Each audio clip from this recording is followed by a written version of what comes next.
Welcome, everybody. Ringo TV Reactions. Back at you again with another one. Make sure you rate, comment, and subscribe. Also, shout out to everybody on the Ringo TV Raw channel. Make sure you rate, comment, and subscribe. We got a lot to talk about.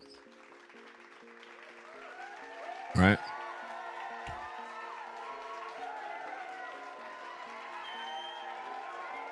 So let's jump right into this.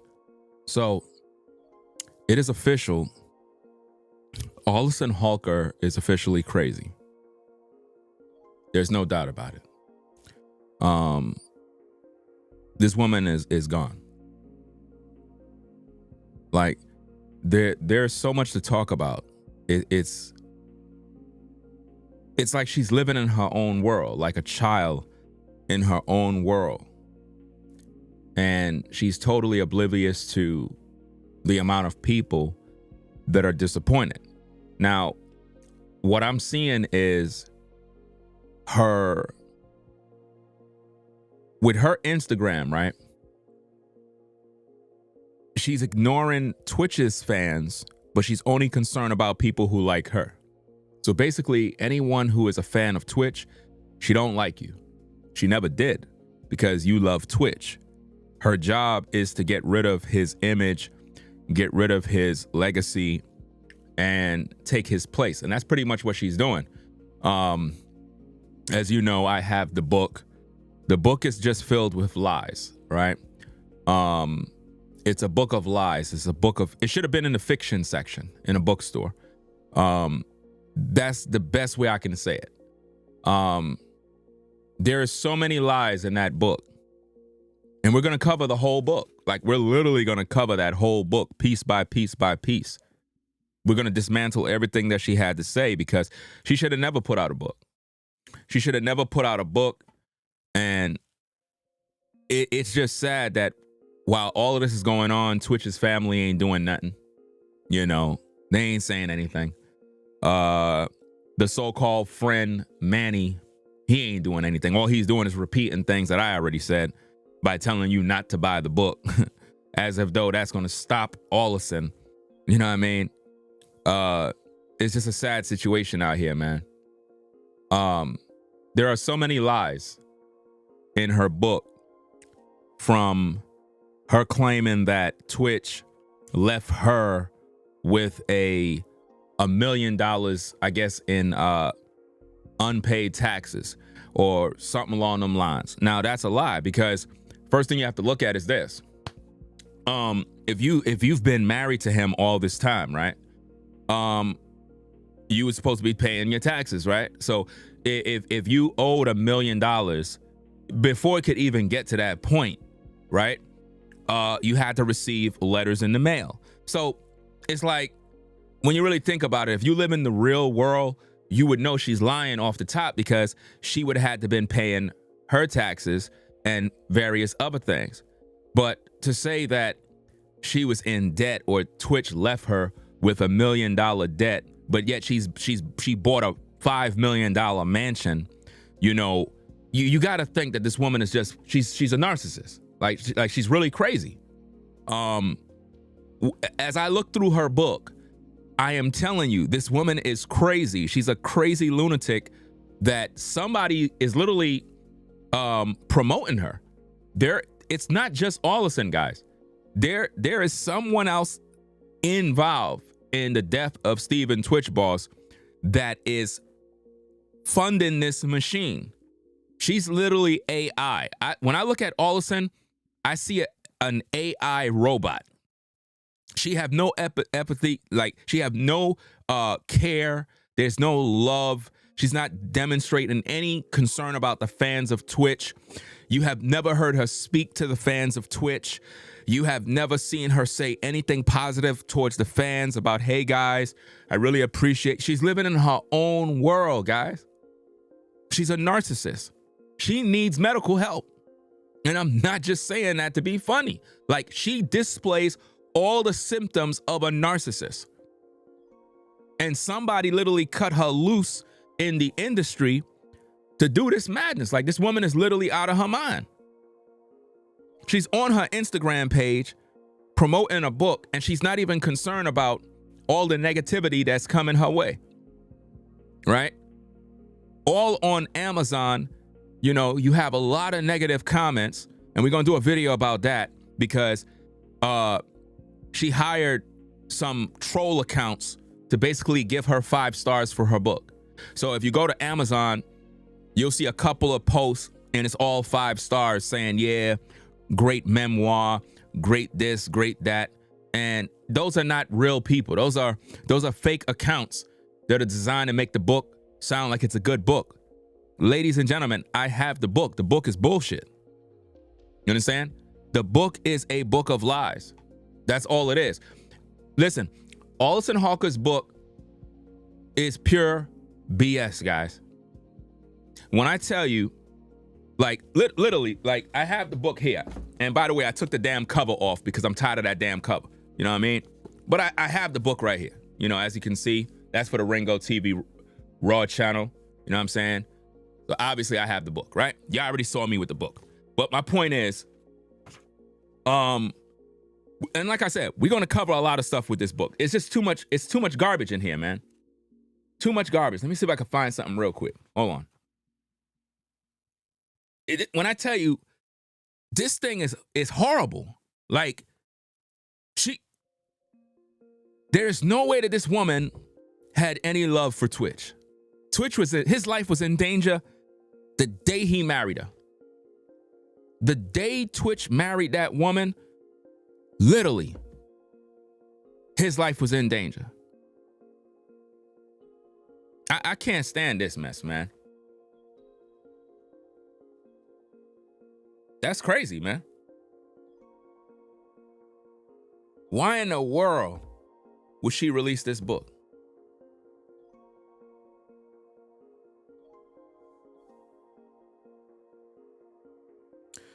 Let me see. Somebody named Jaja says, y'all standing in line to be the next Twix. What exactly do you mean by that?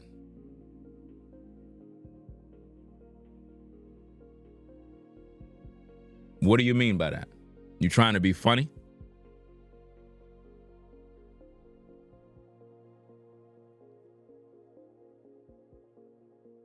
Are you trying to be funny or something?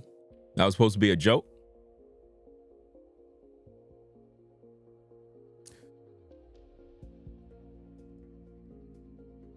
See, I don't have time for the BS. It's too early. Right? So let me pack you up real quick. Because nobody's standing in line to be next. Right? I can sense a spirit on you right away. So you're up on out of here. Right? Now, let's get back to the show now. Let me see. Hold on a second. Hold on. Let me do this real quick. Okay. Yeah. Right? All right. Now, let's get back to the show. This particular book here, ladies and gentlemen, is full of sickness, man. Absolute mayhem and craziness. And if anybody come in here with any BS, talking crazy, I'm packing you up. Because I'm trying to bring awareness to something serious, but you got these folks that come in here playing these little games like we here to play. I'm not here to play with nobody. I'm not here to be, acting a fool when you have a lunatic woman who is out here literally on demon time, and everything is entertainment and laughter, right? I'm not here to play, right? So I need you to understand that I'm serious with what I do, right?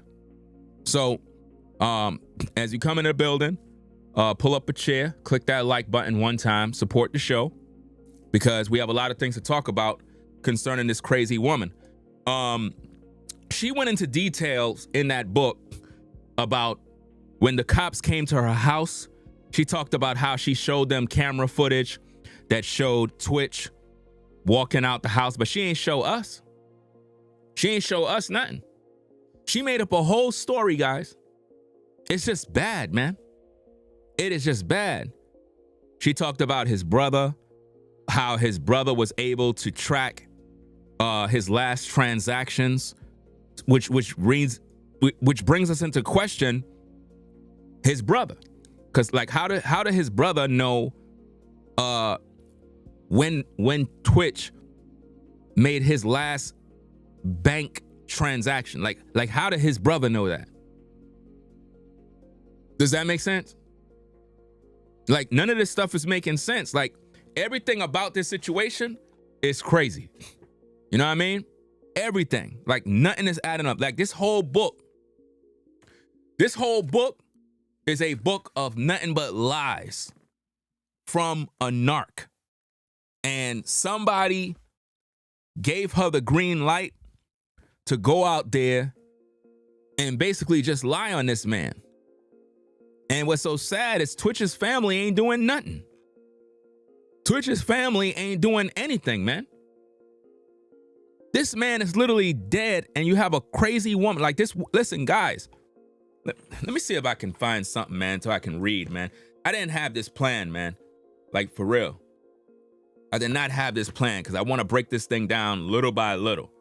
I got some of these things highlighted. I had to go get me a highlighter because it is just sick. Let me see where that section is. I should have folded the damn page. Let me see. Where is it? Where is it?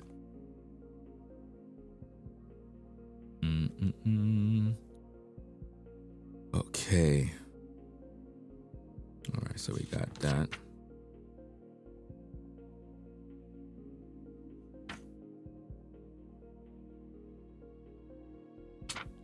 Not that.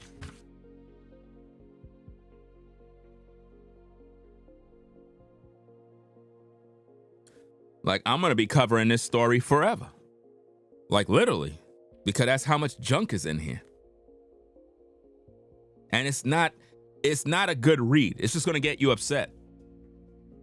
Because you're going to be like, first of all, why would she say this? Why would she say that? I should just save that. I'm going to save that for another video. I just want to focus on having a conversation with you guys because this is bad, man. This is real bad.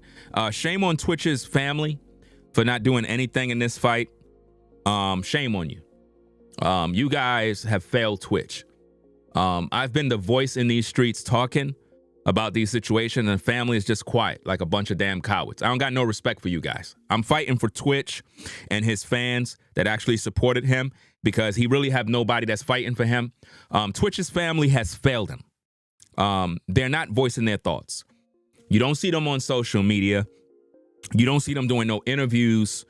You don't see them reaching out to platforms to share their thoughts, to make it hot. You know what I mean? Like, they're not doing anything. And it's sick. It's like how could you have a family member out here and have all this mess? It don't even make no sense. Book is not about her life. What are you talking about? You must be a troll. I already know you're a troll, right? That's probably what it is, right? This book is about her life. No, it's not about her life. It's about tarnishing the life of Twitch. See? If you actually own the book and look through the book, it supersedes everything else that she have in the book with the amount of evil she said about Twitch. She basically called Twitch a pedophile. She claimed that he left her in debt. She claimed so many negative things, it's difficult to keep up. It's difficult to keep up. This woman is horrible. And she had everybody signing NDAs. So you made everybody sign NDAs so you could do all this dirt on Twitch? Like, this is crazy, man. And again, we stream it on 2 platforms. So those of you that are on the Ringo TV Raw channel, understand we're also on the reaction channel, Ringo TV Reactions. That's where you'll be able to see any sort of visuals that I post. You know what I'm saying? So now on Instagram, she had post this. Again, if you're on the Ringo TV Raw channel, you can't see it. All you can do is see me and hear my audio. The visual stuff that I put on the screen is only available to the Ringo TV Reaction audience, right? So she made this post on her Instagram saying, my book, This Far, is out this week. Now, keep in mind, she made that post recently, but she's saying it's out this week. It's already out. What is she talking about? You know what I mean? This is AI. Like her whole platform is AI. It's never easy to share your story, but you guys have been there at my side through so much and have been a huge support system for me and my beautiful children. Thank you so much. It means the world to me. I hope you continue to live and lead with love. That's AI right there. That is not a human expression. Because when you look at her comments, everybody in the comments is negative. Everybody in the comments is saying, listen, man, you're crazy. Like something wrong with you. Like, what's the matter with you? Like, are you out of your mind? And then you got all these troll accounts that are on her page basically responding to people by saying, oh, y'all just mad because she's enjoying her life. Like, is everybody crazy? Is everybody lunatics? Like, this woman is evil, pure evil. And yet you can't see between the lines. Like, who wrote that caption? That caption was not written by Allison, just like her book wasn't written by her. Her book was not written by her. She's not smart enough to write a book, guys. She's not intelligent enough to write a book. The woman is damn near slow. Like, if you look at how she communicate, right? If you listen to how Allison talk, just her communication, when you hear how she talk and you read this book, it's not the same person. It's not the same person. It's AI. Let me tell you something, guys. You got AI software out here, right? That you can type in what you want. In other words, write me a chapter of a book about my sufferings dealing with marriage as being a single mom. The AI would generate everything based on what you put in it. And it'll write you out a chapter for a book. And you could do this for each chapter. And the AI software will write a book. It'll write a book for you. So if it's about Stephen Twitch Boss, all she got to do is type in the key elements of what her story is about.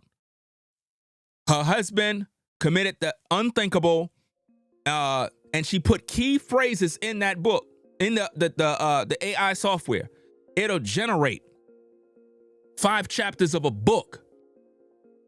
And she didn't even put pen to pad. This woman never picked up a pen to write. Listen, guys, this book here have, let me see. I just hit one of my damn sound effects by mistake. Came in right on time, to be honest. This book literally have over 230 something pages. 230 something pages. You really think this woman is smart enough to write a book? No. She's not intelligent, guys. She's not. How could you say Twitch left you in debt and you went and bought a $5 million mansion? How are you in debt and buy a $5 million mansion, guys? Make that make sense. Come on. This woman said Stephen Twitch Boss killed himself because he didn't want to touch Maddox. In her book. I read this to you before if you watched my live stream. We read chapter 13. I didn't finish it, but my point is I read enough of that chapter. She said Stephen Twitch Boss killed himself because he was trying to protect his family from himself from touching his son. Because he was touched when he was young. So what he feared is that he would end up SAing his own son. That's why he killed himself. That's what she said in the book.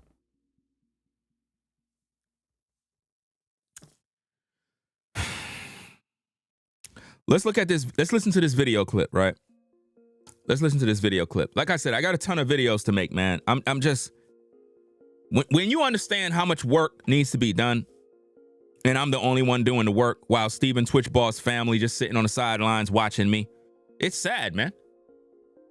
It is sad.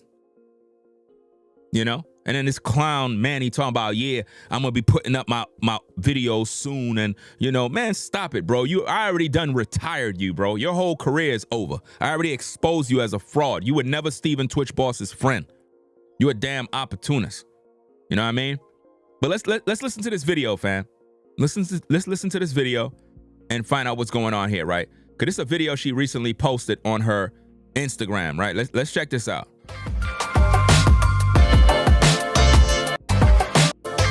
You guys a little bit of insight of what's inside the book, why I started the book, and I think I'll kind of just start by saying that I'm really grateful to have all of you guys here with me, because this has been such a journey for me. I've had a lot of highs, but obviously a lot of lows with also writing a book, just because I really wanted to make sure I shared my most authentic and honest self with you, which could be really, really scary at times. But I feel really grateful that I did it, because I'm really fortunate that I started my journey with all of you in the media, being 18 years old on my first television show. And I just feel like ever since I was 18, I had such a foundation of fans and people following my journey and supporting me, that I think that's why I felt it was so important for me to come out with this book. Is you guys have been such a huge support system through everything that I've gone through, from being a little girl and then getting married and having kids and being on all these cool, crazy dance shows, and through the immense tragedy that I went through. And you guys have just really been there for me. And so I wanted to kind of give back and share a little bit of who I am behind the scenes that you guys may have not heard before. So that's what this book is. It's a story of my life and who I was before these dance shows and all the people that really contributed to me getting there. And then obviously going on this crazy dance journey in the middle of the media and Hollywood and traveling and having kids and becoming a single mom and having more children and just traveling the world. And so I wanted to give you guys a huge deep dive into my life, and also kind of give you guys a chance to ask me questions while we're here. So, do you see what I'm saying? Do that woman sound normal, guys? Does she sound like a woman that is mentally stable at all? The woman is sick, guys. Let me show you how sick she is, fam.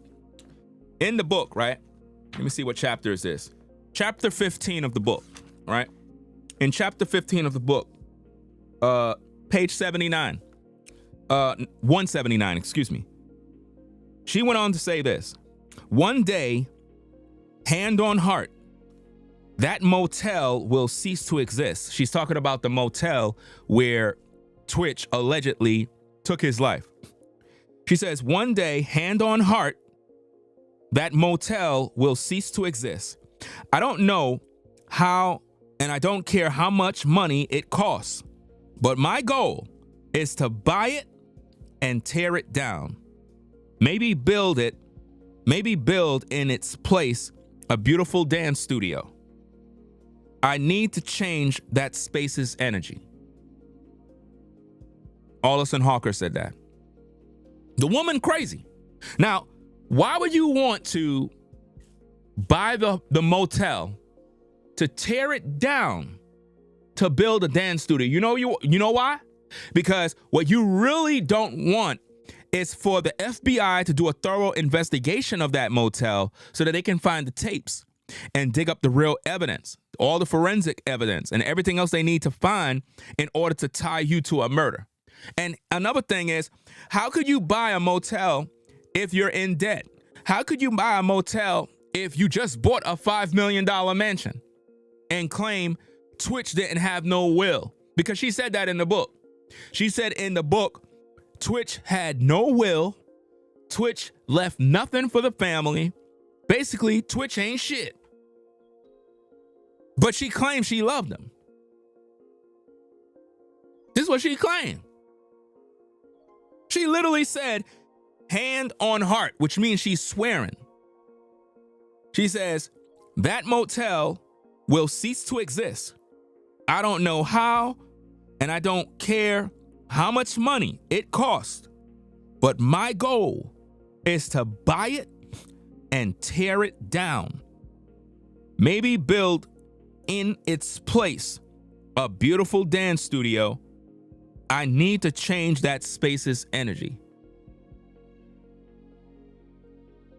Who would say such a crazy thing like that? So so let me get this straight. You want to buy the motel, destroy it, and build up a dance studio. Why you didn't do that with the house that you sold? How come you didn't burn down the house, right? And tear down the house and build a dance studio in the house that you sold? You know, this woman is so crazy. She claimed that Twitch came to her in the spirit realm and told her to sell the house. It's in the book. It's in the book. Page 78. Check it out. It goes on and it says, let's see, where we at? Ba-ba-da-ba. Okay, boom, boom, boom, boom, boom. Okay, yeah. All right, let me read from here. Then there were signs. I started finding stray feathers, which according to a book I read, represents messages from the deceased. Was Stephen trying to tell me to let go of the house so we could soar instead of feeling stuck? I had asked Stephen to let me know that he was watching over us. He was almost too vigilant. After a while, his presence became overwhelming, and I had to ask him to stop. This fucking woman is crazy. This woman is literally in a house talking to demons, claiming that she's in her house talking to Twitch. And Twitch is telling her, get rid of the house so that you and your family, the family, can soar. We're talking about a man she claimed took his life. Why would you be listening to spirits? This woman also, in the book, claimed that she was seeking out information from psychics and tarot card readers and mediums and divinations, workers of iniquity. She was seeking out these type of people in order to get messages from Twitch, from the dead. Who does that? Let me go back and read this. And I want you to listen to the wording, because I want you to see how it's worded, because she's crazy. Then there were signs. I started finding stray feathers, which according to a book I read, represents messages from the deceased. Now, what kind of book is she reading? Because she said she found stray feathers, and according to some weirdo book she read, it meant messages from the deceased. Listen, fam, Twitch is dead. Ain't no messages coming to nobody. All you folks out there be believing that you're getting messages from dead people, you're a lunatic.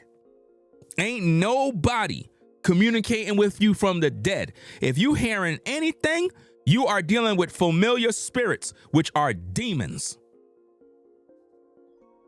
Demons. You understand? Ain't no, oh, Twitch is communicating with me from the dead to guide me. How could he guide you and he took his life, you fucking idiot? Make it make sense. You're crazy. This woman is crazy. Why would you take guidance from a man that took his life? So everything that Allison is doing right now is the guidance of demons. Let me read it again. Then there were signs. I started finding stray feathers, which according to a book I read, represents messages from the deceased. Was Stephen trying to tell me to let go so we could soar instead of feeling stuck? I asked Stephen, let me know that he was watching over us. He was almost too vigilant. After a while, his presence became overwhelming, and I had to ask him to stop. So a demon spirit that she called Twitch was in her house, and the presence was so thick, she had to ask the spirit to stop. Right? I had to ask him to stop. Wesley and I would have tons of dreams about him, all of which were airy realistic. Wesley would often see him sitting on the edge of her bed. So now Wesley, her daughter, who was another lunatic and crazy, would see Twitch on the edge of her bed. And these are the people that folks are buying and supporting and appreciating. No, they're crazy. She says, we were slowly healing on the inside, but the exterior symbol of our family, our home, was sagging under the weight of an astral asbestos. The neighborhood also had taken a haunted quality, with memories of Stephen lurking around every corner. I had to drive past the Oak Tree Inn where he died. Every time I went to the grocery store, the post office, the dry cleaners, or preferred big box stores, my favorite restaurants, or the juice bar that Stephen and I loved, it was sheer torture. I'd stare straight ahead and keep on driving as if I could make the motel disappear by ignoring it. One day, hand on heart, that motel will cease to exist. I don't know how, and I don't care how much money it costs, but my goal is to buy it and tear it down. Maybe build in its place a beautiful dance studio. I need to change that space's energy.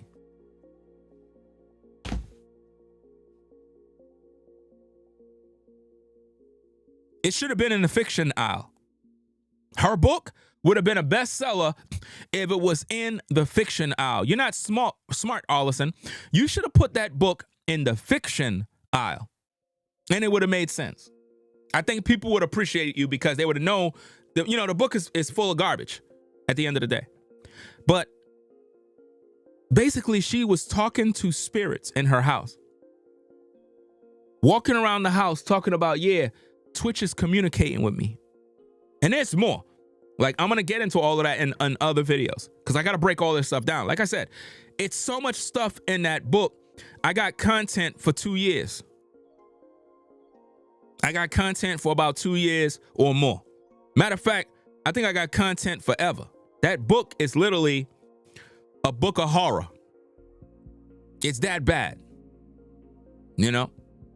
But let's get back to this nonsense that she's talking here. Well, anyways, let's get right into it. This book is going to take you on a journey, and it starts off by taking you through my childhood and what really built me up to be this individual that decided to move to LA when I was 18 years old. So you're going to learn a little bit about my childhood and my family and my parents and all the different kind of trials I went through before I even moved to LA on my own, and it kind of is what built me up to have that strong will to keep going in my life. I started dancing when I was between like 10 and 11 years old. I had seen my older sister dance, and she is just such a gem of a human and someone I've always looked up to. So she is a huge reason why I'm a dancer to this day. She was also my dance teacher. And, You can't see that she's a narcissist, guys.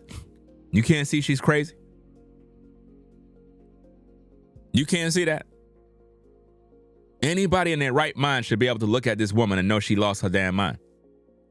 She's talking in a manner that as if though she's in her own world, totally oblivious to what social media is saying. It's like she's AI. And here's another thing. I'm going to throw this out there. Many of y'all not ready for it, but I got to put it out there, right? I'm probably do some videos on this. Now, listen to me very carefully. You ready? Are you ready? Put a 1 in the chat if you're ready.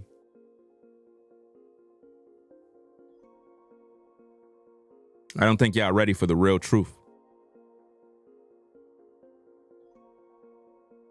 You know how we keep talking about AI this, AI that, AI this, AI that, robots, aliens, UFOs, drones. Okay, you ready for the truth? You're AI.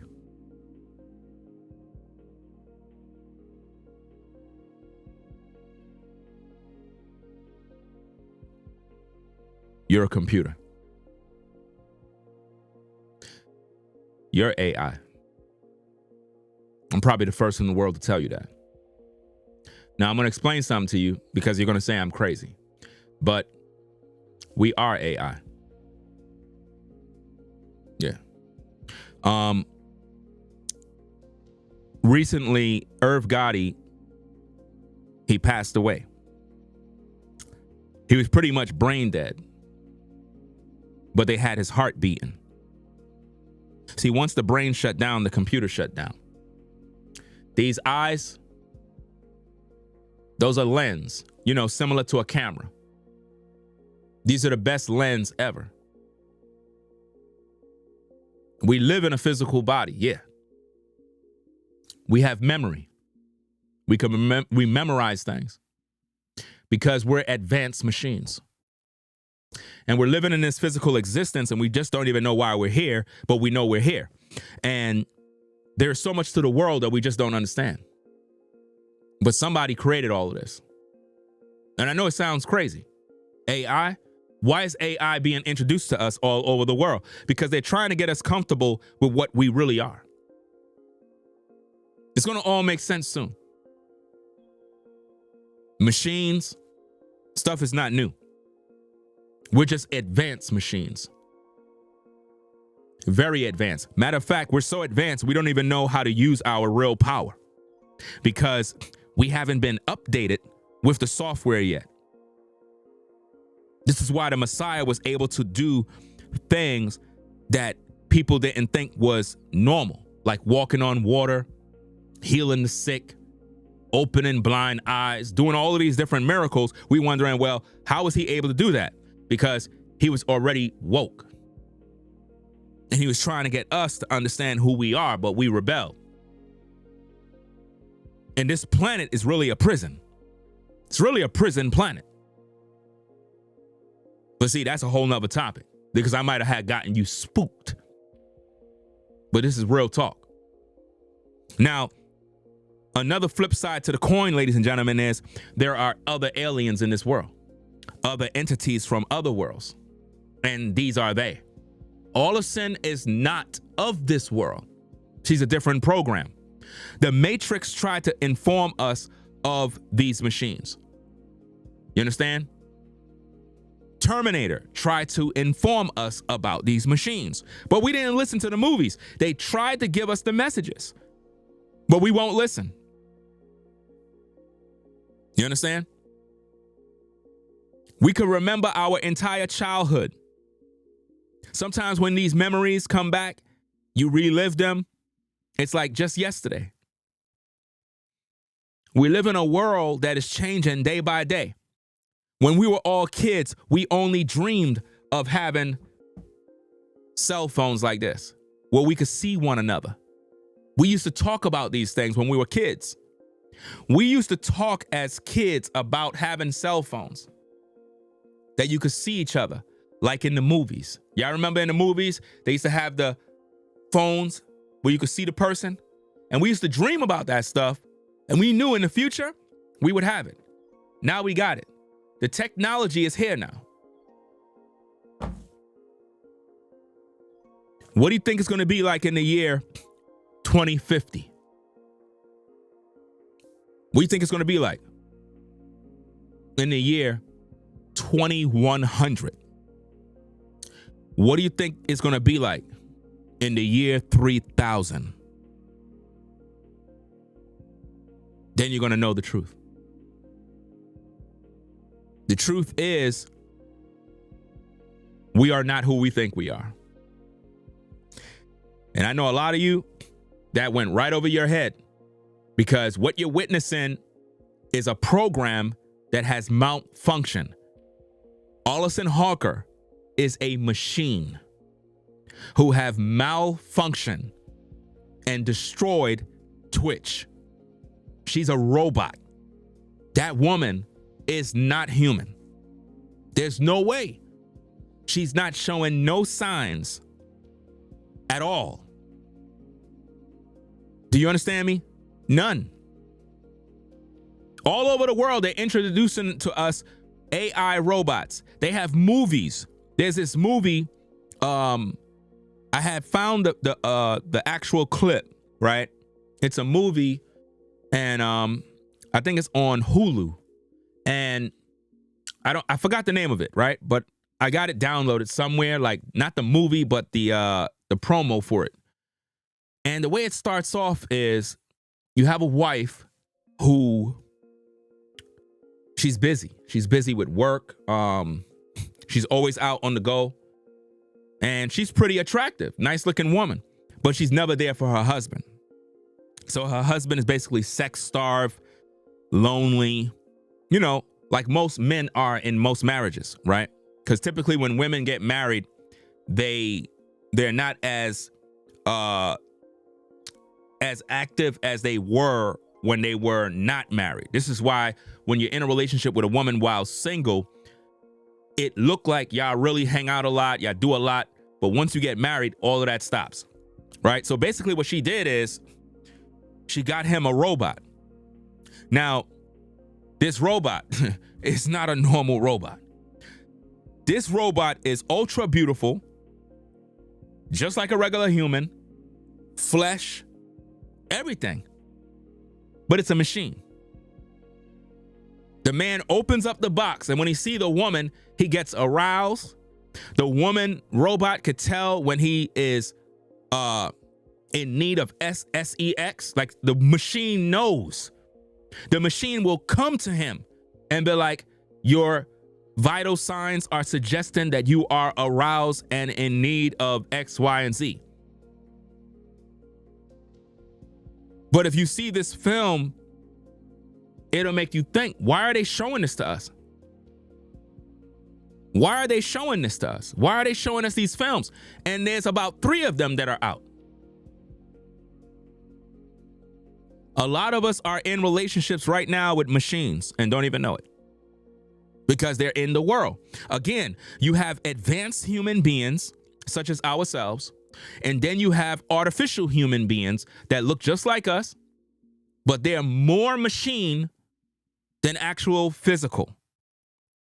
You know, you have the physical, you got the spiritual, but with these machines, they are physical and machine, not spirit. But they look like us, function just like us, but they don't have a soul. And that is Allison. She's one of those machines. She's not who we are. And there are many entities in the world that are just like her. That's why this book is so sick, because it plays with your intelligence. The things that she said in this book is diabolical.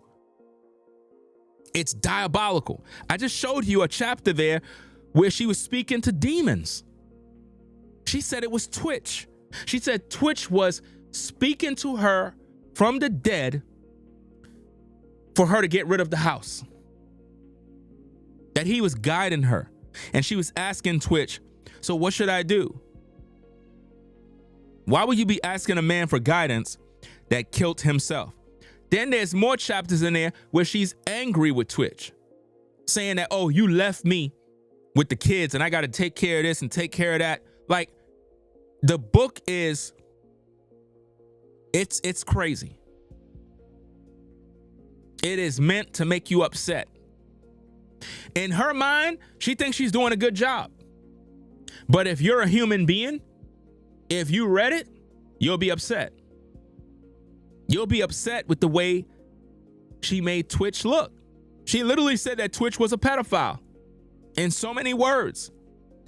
She said it in chapter 13 that Twitch killed himself because he was afraid he was going to touch Maddox. Where'd she get this madness from? Why would Twitch violate his own son? This is what she said.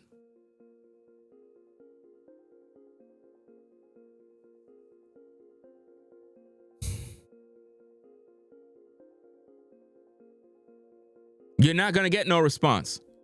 Like I said, I don't trust Twitch's family. Yvonne, let me see. Yanova said, I reached out to Mama Boss and told her how you are fighting for him and got no response. You're never going to get a response because they don't respect the work that I do. And this tells me that they're in on it too. I don't trust them. I'm just being honest with you. I'm fighting for Twitch and Twitch's fans that actually rock with him. That's it. I'm not fighting for the Boss family because I don't trust them folks, because you're not the first to tell me that. I had people that told me they reached out to them, got no response. So I'm like, you know what? They're in on it. They must have got a cut. Look, guys, listen. You don't sign an NDA unless you got something in return. Do you understand me?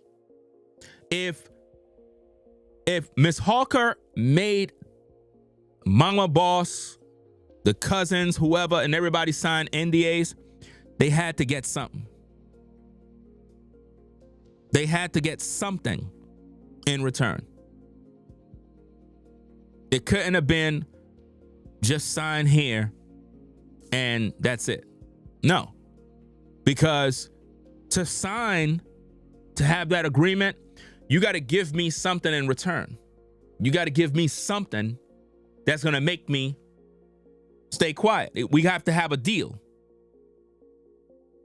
You know? If a man is, let's say, for example, you got this basketball player and he's married, he practiced monogamy, but he's cheating on his wife with this white woman over here. And he been with her for about 5 years. They have some sort of secret great relationship. He makes her sign an NDA, but he have to give her something to uphold that NDA by saying, look, I'm gonna provide for you. The child we had, you're gonna always be taken care of. I just don't want nobody to know you even exist. But I'm gonna make sure that you're taken care of. And so basically, he been taking care of that woman, and as long as he keep his agreement, the NDA stands. You think she's gonna go talk? No, because he gave her something in return. She don't ever have to work. They have a child together, and you know, he see her every other time, but he don't want it to be in the media. But he gotta keep up his end of the bargain. So something had to be given, you know, to the Boss family for them to stay this quiet, because nobody's talking. Something had to be done. It could have been a one-time payment. It could have been some investments, perhaps a share of some royalties, but it's not really all that. But something had to been given to get this level of loyalty, because there's no way you could do this to Twitch if he's my cousin and I'm an influencer on social media and I stay quiet. No, I'm talking all day. My content for the rest of my life is going to be exposing Allison, and I'm never letting up. So for them to be quiet this long, it's because they really don't rock with Twitch. And I know a lot of you probably think, nah, that's his family. They got love for him. Look, people, always remember your family. Always remember your family and the fact that you got family members that don't like you, family members that want you to die, family members that are jealous of you because you're successful at what you do. A lot of you ladies, let's talk about you for a minute. A lot of you ladies have worked, built up your life to a point where you achieve a certain level of success that a lot of people in your family have never even gotten close to. And you're not a mean person. At the same time, your family resent you because in their heart, they believe that you're trying to flex on them with your success, when really you're not. You're just living your life. You stay out of the way. You don't bother nobody. But you're doing pretty good for yourself right now. You're not a multi-millionaire or nothing, but compared to where you once was, compared to where the family come from, not many of your family members got it like that. And it's not even like you got it like that, but you're doing good. In 2025, you're doing good, and they don't like you for it. They talk about you. They won't visit you. And some of your family members, you invited them to your house so they can experience the blessings of what you were able to achieve. All you were trying to do is have some good old family time. They took it as you're trying to show off, and they resented you for it. And that's your family that did that to you. And what that did to you, it made you see the truth. And from that day, you said, you know what? No more. I'm not inviting y'all over my house no more. I'm not inviting y'all over my house no more. Because they started to look at what you got, look at your furniture, look at this, look at that. Now they tallying up how much all this stuff costs, not realizing you worked for yours. You saved, you budget, but they're not genuinely happy for you. I'm here to say, in my heart of hearts, I don't believe that Twitch's family was as happy for him as you think. Because in death, I don't see them. So all of that smiles while he was alive is fake. Because by the pure fact he dead and this woman is doing all this evil, and you don't see the family raising hell against Allison, it just proves where we are. They never really rock with him like that. They were only rocking with him while he was alive because the money was coming in. So it was easy to holler at him and be like, yo, what up, cuz? Hey, what's going on, man? Hey, yo, man, I'm kind of back up on my bills, man. You think you can front me 10 grand? Oh, don't worry about it, bro. Don't worry about it. I'll have that for you later on today, man. Cuz, man, yo, you really, man, you a real one, dog. But they was only doing that because he was alive. And you got a lot of family like that. You know? You might be the breadwinner in your family that makes the most money. Some of you have defied the odds and was able to achieve more than your entire family. And you had to separate yourself from your family, not because you're selfish, not because you're mean-hearted or mean-spirit, right? It's just that your family became toxic. And you're not too proud to talk about it with anybody. But at the same time, you had to do what you had to do to separate yourself from the toxicity. You had to remove yourself because it's a hindrance to your growth. It's causing you stress. And the more you separated yourself from your family, the more they resent you. You have family members you haven't spoken to in years. Cousins you haven't talked to in years. A decade. Never spoke to them. Some of your family members, you don't even know their children. You have never met them. That's how bad family can be. So what makes you think that everybody in Twitch's family were all loving one another? I'm not buying that. You know, I have family that I know that I haven't spoke to in years. Cousins, I haven't seen them in years. Cousins that have kids that have never met my kids. Matter of fact, my kids, listen to this. My kids have never interacted with anyone in my family. Could you believe that? That's how serious it is. So I'm being transparent with you because I'm not here to bullshit nobody. I'm telling you the real. Most of us don't even communicate with our family. So when you see that Twitch boss died and his family ain't doing nothing, because they never really rock with him. They never rock with him. It was just convenient to say, that's my cousin, or that's my brother, or that's my this. It was convenient to say that. Because in death, I'm looking around and I don't see them doing anything. And I'm like, damn, where's the family? And it must be a pretty small family because you only see a few key players. You don't see no big family. So the truth is, Twitch was a loner. He didn't have no family, guys. He didn't. Remember what Wesley said in that video that she did? That they hardly really saw each other. Because remember, they lived in one location, Twitch family lived in another. They were not mixed mingling with the family at all. You know?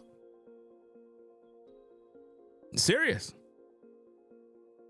So when you look at this woman here, I want you to think about the damage that she's causing Twitch and the fact that Twitch's family is not doing nothing. And I need for you to consider the fact that your own family have done you dirty. All you brothers out there, you know, you started to elevate. You started to build yourself up as a man. At first, you know, you weren't making no money. You were struggling. You were bumming it out. You were on the block.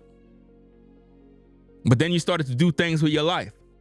Once you started elevating, family started to switch up on you. You remember that? You remember when your cousins, brothers, and everybody started to switch up on you once you got that job? That you started making some money? You remember that? Do I need to remind you? Remember when they were asking you for a loan and you said no? Then they went cold, remember? That's what goes on in the real world with family. Once you tell them no, all of a sudden now you see the truth come out. Because family can be some of the most mean-spirited people ever. A lot of us, our family, be people we don't even know. I got people that rock with me, with my platform, more than my family. They know more about me than my own family. So, and even the Bible confirms that your family, I don't know the exact verse, but there's a scripture in the Bible that talks about how your true family will be they of another house, not your main family. It's going to be people of another house, another tribe.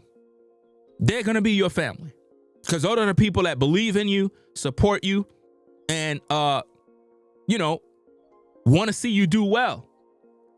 I don't see Twitch's family fighting for him, and it's disappointing. It's disappointing that at 2:52 a.m., I can come on live and talk about these issues, but I don't see Twitch's family. I don't see them doing anything. And this woman's book is spreading nothing but lies.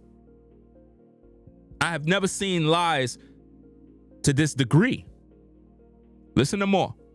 It's funny because I think as like a young girl, a lot of people think of dancers as being like these like light dancers that are ballerinas and they're tutus. But my sister was like a warrior princess and she was super aggressive and really strong. And she was usually dancing next to the men because I was actually a tomboy. So that's kind of like what I veered towards. So yeah, my sister Jessica is the reason I am a dancer. And so she's just like a huge hero of mine. And still to this day, she is dancing. And so hopefully one day we get to dance together because we still have never done that. So that is a dream of mine. Some of my early life questions I have on here. What is one of my favorite memories of dancing?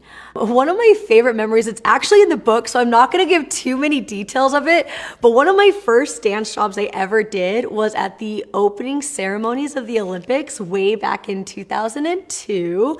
I was actually dancing with Earth, Wind, and Fire. I mean, everything she's talking, man, it sounds so unnatural, so fake. Like she's in her own dream world.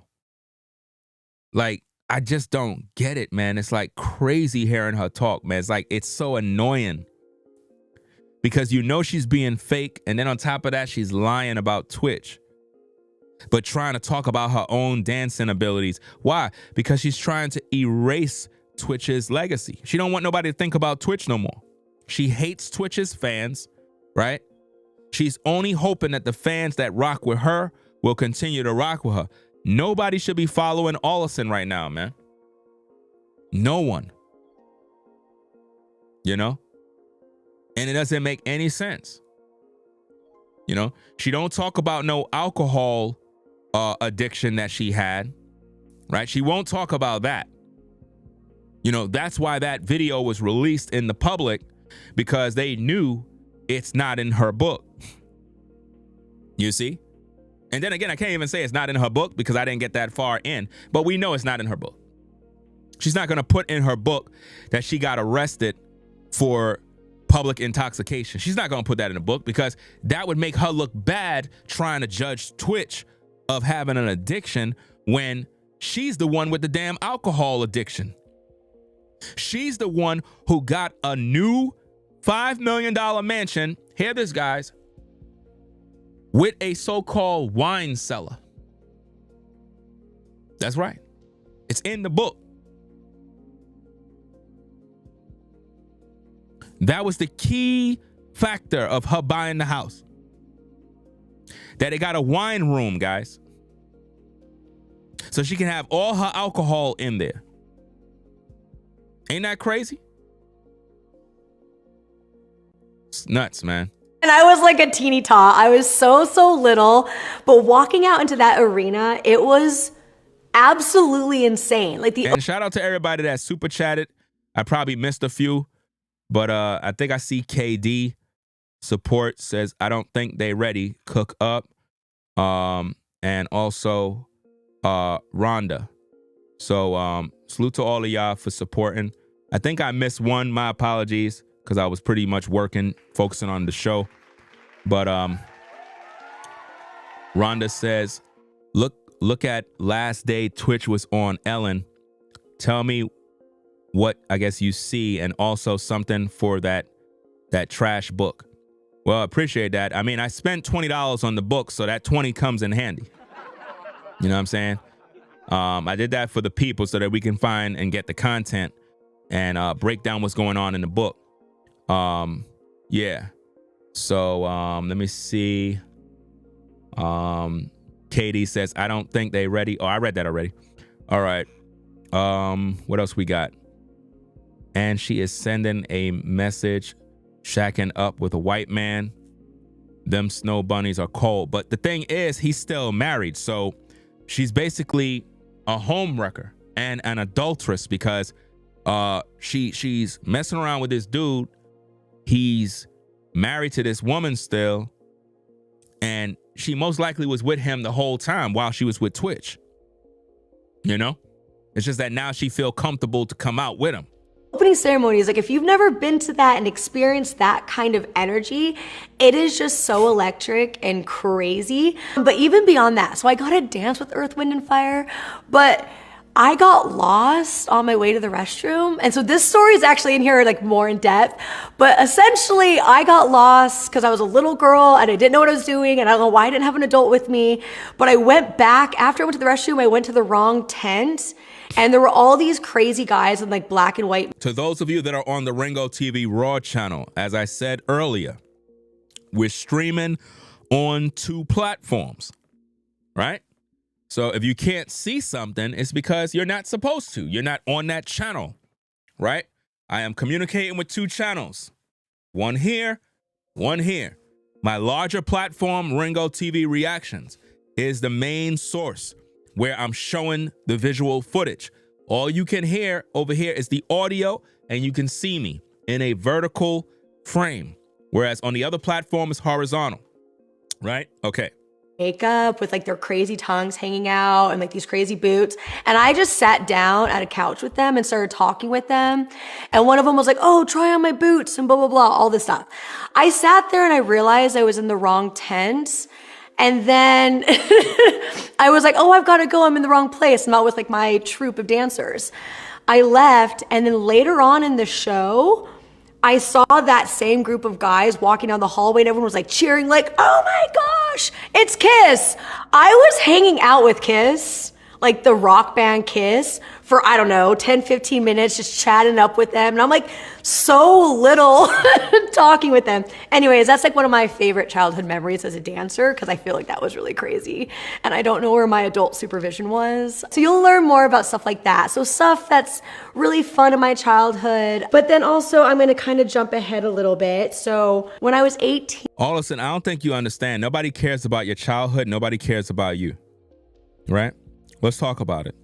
Nobody cares about you, Allison. Nobody cares about your childhood. Nobody gives a fuck. What people want to know is about Twitch. I don't think you get it. People tolerated you, right? Twitch was the star. Sometimes you just don't get it. Like, you got to really know your place. Twitch was the star. Twitch was the one his fans loved. They didn't love you. And that's okay. You're just not the one. Right? That's something you got to understand. It's like being in a group that's popular. That's like, what was that group? What was that group that Beyonce was in before she separated? What was the group? Destiny Child? Okay. Destiny Child, right? You have Destiny Child. I haven't heard that name in years. I actually know it, but I haven't heard of that name in years. You know what I mean? And in my opinion, Kelly Rowland have always been the finest woman. Always. But Beyonce was the popular one. So if you're in Destiny Child, and remember, they switched up the group. Remember, they had other ladies that was in the group that left, and then they replaced them with new women. So once you understand that Beyonce is the main lady in the group, even though you're talented, even though you might be a good singer and you're in the group, at some point, you got to recognize, look, Beyonce is the star. I'm with her, I'm with the group, but Beyonce is the star in the group. So let me just play my part, get my money, and just enjoy my time. Maybe down the road, I can have a solo album and do what I got to do. But Beyonce is that star. Same thing with Twitch and Allison. Twitch was the star. So even though we saw Twitch dance with her, we don't care about her. Not that we're being mean, but they came to see Twitch. Just like when people go to a Destiny Child concert back in the day, they really came there to see Beyonce. They know the other ladies are there. We respect them. We're not dissing them. I'm in no way trying to diss the other ladies because, again, I don't make the rules. I'm not here saying Beyonce was better than any of them. If I had to pick between all of those ladies, it would be Kelly Rowland. From day one, as soon as I saw her, she was the finest one out of all those women. What I'm speaking on is what the world see. The world hold up Beyonce as the most popular. They keep saying she's the most beautiful. I don't think she is at all. Like, I don't get it. I know some of you guys might say, what? You bugging. Beyonce is fine. Fam, I don't like her, bro. It's just, I think it's the way her attitude is. It's just something about her. I just don't like her. You know? But when people went to the Destiny Child concert, it is because they wanted to see Beyonce. So when people saw Twitch, they wasn't looking for Allison. They weren't looking for Allison. They accepted her because that was his woman. So they kind of just say, you know what? Let's accept her. But they didn't love her. They did not love Allison like people love Beyonce more than all the other ladies. You see the difference? So I need for you to understand that, to understand what she's doing here. She's trying to be the one that is popular. She's trying to be a star when she was never a star. Twitch is the one who made her relevant. You know? Twitch is the one that's relevant. That's just the way it is. You know? And I shouldn't even be talking about Kelly because isn't she married? I'm over here talking about how fine she is. Remember what I told you guys, when a man, and I think I said this to the ladies, anytime a man say that you're fine, you know what that means. So it's like I'm in trouble all already. You know? But it is what it is. Let me see what's going on. Shout out to Exandra for the support, sponsoring the work. Says Ringo. Her crazy AI self belongs in jail. Thank you for your hard work. Appreciate you sponsoring the show. I believe she's going to go to jail, man. I believe that there's going to be an investigation. I don't know when, I don't know how it's going to happen, but I believe that there is enough evidence that is being spilled in that book that is giving conflicting stories. It's almost like she's trying to tell us Twitch's entire story, and she's not even Twitch. Nobody could tell your story. Nobody could tell anything about you but you. She cannot speak for Twitch. She can't. Like I said, the book is disgusting, man. Like, this whole book is one big mess. One big mess, guys. One big mess. Let me see if I can find something else. Because really and truthfully, I'm going to do all of this in a separate video, right? But, you know, I just want to show you a couple of things. Let me see. Ba-ba-da-ba. On page 123. Page 123. No, 122. Let's go over there. Page 122. And we're going to talk about these things in separate videos too. She says the police had other theories. They asked if we had a fight, if there was abuse in the home, right? The police had other theories. They asked if we had a fight, if there was abuse in the home, if he had a history of adultery. Every question was asked. Every question was like a body blow. My trust in the police began to waver. I kept thinking about what Stephen had said about black men and law enforcement. It hit me. I'm not just missing my husband, I'm missing a black man. Will they put as much effort in finding him?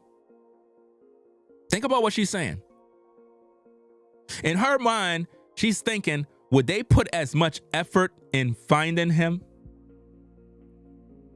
I was convinced that he had to be hurt or lost somewhere. I tried to convey to the police what they didn't understand. Stephen's the most loyal, loving husband and father. We had just returned from a lovely anniversary weekend. Now think about that, guys. Her and Stephen just returned from an anniversary weekend. Why would Twitch take himself out right after his anniversary? Why waste my time going on an anniversary with my wife, spending time with her, only to take my life after? Does that make sense? The man was murdered. Twitch was murdered, right? So it goes on and it says, where is it? Okay, I was convinced. All right, I read that part. Loving husband and father, we had just returned from a lovely anniversary weekend. For God's sake, we're happy, I told them, as a little voice in my head whispered, right. 2 officers followed me home to look around. They accessed our security camera footage. Remember I told you their home have cameras. How come we, the public, have never seen any of this footage with Twitch? How come the news media didn't put this out? Normally they'll put this out. You'll see Twitch walk out the house. They never release this. The FBI need to investigate this. The FBI need to contact Ring and get the footage, because again, with these Ring cameras, the footage gets deleted after about a month or 2, if I'm correct, and you won't have access, but it's within the Ring company. They got the file. So the FBI need to investigate that footage to see if what she's saying is true. Somebody at the FBI, look guys, we have to be real, man. People know this is, listen, people know Allison is guilty. They're just protecting her. If I was in law enforcement, I would have been cracked this case, man. I already did solve the case. She's involved. Her hands is dirty. I'm telling you. She said 2 officers. We need to know their names. What are these officers' names? The FBI got to get involved, because these 2 officers could be dirty cops. They could have combed the crime scene, omitted information from being recorded on the file, right? These may be 2 officers Allison is familiar with. They could be friends of the family. They could be cousins, this, that, which is a conflict of interest. Shouldn't have a cop who is a family member come into your house. That's a conflict of interest. That's a conflict of interest to have a cop who is a family member come into your house to investigate a crime scene. Because they're not going to throw you in prison. They're going to take evidence and cover it up. So the FBI need to get involved. It says 2 officers followed me home to look around. They accessed our security camera footage, which showed Stephen slipping into an Uber car around the time he was supposed to meet me at the gym. What? Wait a minute. Didn't Allison say in her initial story that Twitch just got up in the morning and left? That's what she told us, right? She told us in the initial story on, I believe, TMZ, that Twitch got up in the morning, didn't say anything, and stormed out the house. Now in her book, she's saying they accessed our security camera footage, which showed Stephen slipping into an Uber car around the time he was supposed to meet me at the gym. So you weren't home.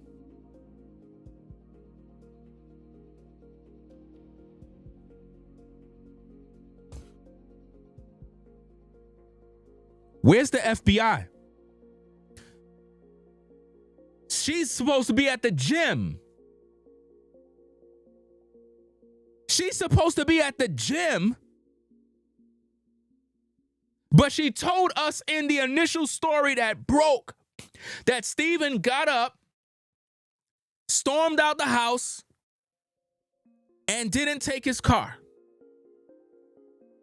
She made us believe that she was home. But she was at the gym.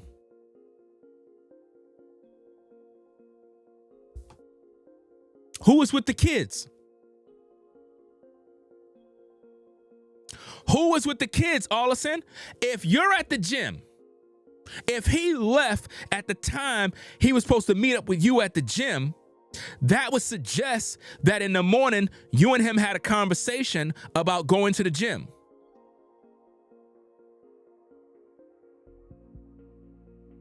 So who's watching the kids?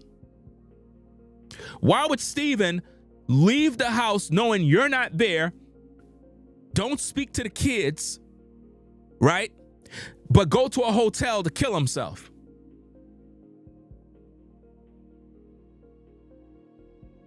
Does that make sense? Why would Twitch leave the house knowing his wife is not there? She's at the gym. Where the kids are.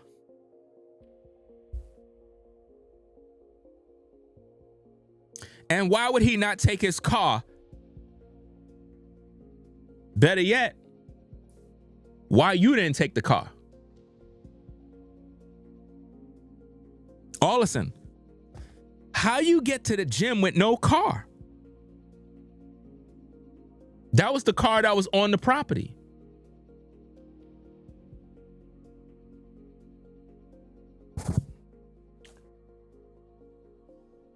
Allison, what car you took? There's only one car there. So what car did you take to the gym? You walked there?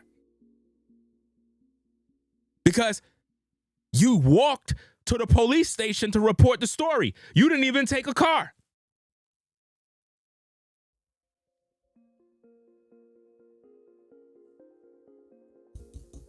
If I was a detective, you would be screwed, Allison. I would be grilling you in a room. That's right, for 8 hours straight, questioning you while the tape is recording. Because I already know you lying. You said they accessed security camera footage which showed Twitch slipping into an Uber car around the time he was supposed to meet me at the gym. So you were at the gym. So at the time Twitch left, you were already at a gym, but didn't take no vehicle?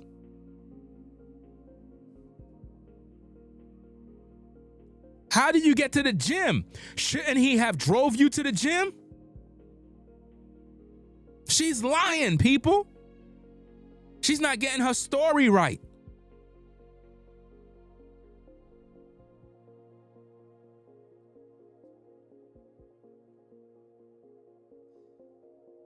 He had that omnipresent black backpack slung over his shoulder. The officer asked me if Stephen owned any handguns. I was aware that he had bought one in 2022 during the pandemic. He was scared because the city was experiencing a severe spike in riots and robberies. Several houses in our neighborhood had already been hit. You lying. You lived in an upscale community. You're a fucking liar. You're a liar. I live in a nice community. In this community here, I don't gotta, listen, I can leave the front door open. There was a time that I, you know those little garage controller things? I had made a mistake and I guess opened it and didn't know. And the garage was open all night. I'm sleeping upstairs. The whole garage was open the whole time. And nobody went into the garage.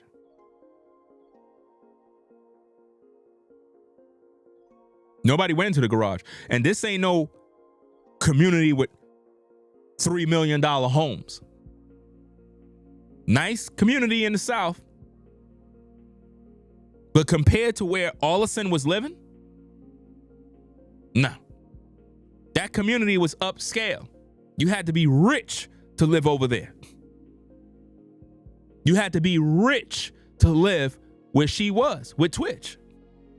Ain't nobody coming over there to rob nobody. She's lying.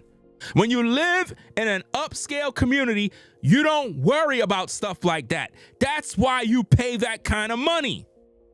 When you live in a nice community, you go there because you don't want to worry about crime and burglaries.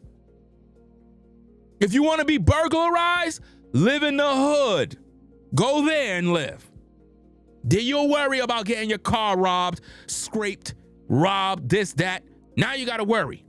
But when you move, you put your money together to go to a nice neighborhood to live, it is because you want to be away from the crime. None of these neighbors out here have to worry about somebody trying to steal. Nobody got to worry about that. You know how many times Amazon sent packages to this house and it's a neighbor down the street somewhere? I mean, I normally open up packages as soon as I get them, but sometimes I open up a box. I'm thinking it's mine because I'm expecting something. I'm always ordering from Amazon, and I look, I'm like, I didn't order this. What the heck is this? So I look at the box, it's a neighbor's box. So I would put the item back in, tape it up, walk down the street, go ring their bell. You know what I mean? I know they got cameras on their door, and I'll just let them know, hey, neighbor, they sent your package to my house. I thought it was mine. I opened it up. My bad. Here it is. It's on the stoop, on the porch in front of your house. And they'll say, hey, thanks. Good looking out. Appreciate that. You know? That's how I move. You know? And for some people, they don't ever experience that. Like when I was in the hood, I used to get Amazon packages and neighbors would rob the packages. They would never return them. They would keep them. You go in Brooklyn, New York right now. All of you in Brooklyn, New York that got the Ring app on your phone, right? They have something called Neighbors, and it always alert you of people that are porch pirates. Put a 1 in the chat if you watch that for entertainment. Porch pirates, that they come on your property and they steal your packages, right? I watch it all the time on my my app, on the Ring app.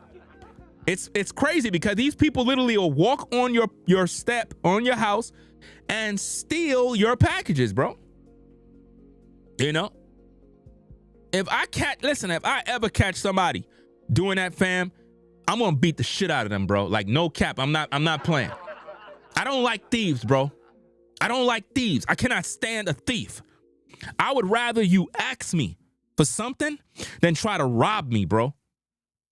I have a serious problem with a thief. I don't like them, man. Like, I really believe their hands, you need to chop their damn hands off and end that career. Matter of fact, in some countries, they do that. If you steal, they chop your hand off. They don't play, you know? So let's get back to this, fam. And again, I didn't even plan on doing all of this reading. I wanted to do this in a separate video. I'm going to do it in a separate video, right? But going back to the gun, she says, the officer asked me if Stephen owned any guns, right? I was aware that, I was aware that he had bought one in 2020 during the pandemic. He was scared because the city experienced a severe spike in riots and robberies. Several houses in our neighborhood had already been hit. These are all lies. When you live in a community that is upscale, everybody got guns. And if it's a Second Amendment state, you can put somebody down if they try to rob your house. You know what I mean?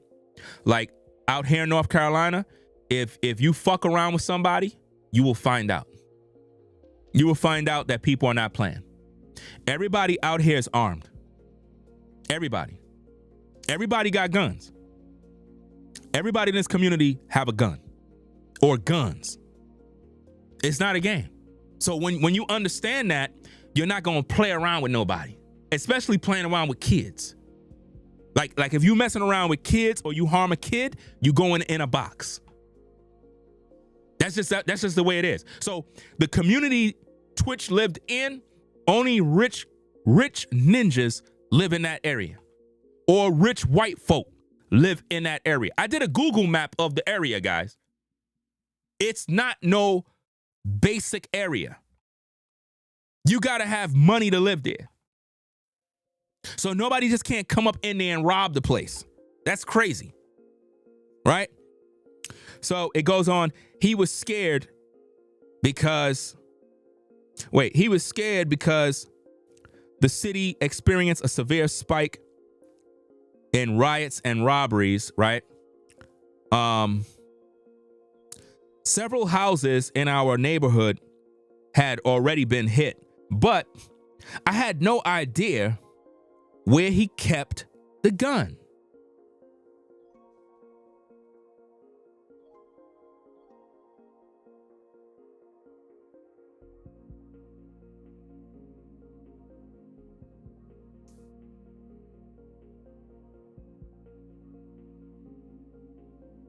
You hear what she just said, guys?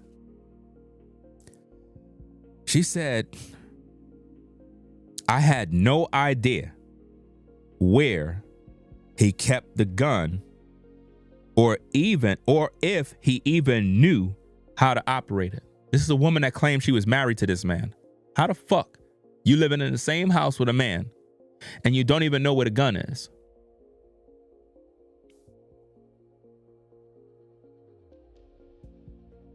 How are you with a man that you're married to? He buys a gun, but you don't even know where the gun is. Do you see how she's trying to distance herself from the murder weapon? So I'm in a house, but I don't know where the gun is. So how do you protect yourself if he's not home?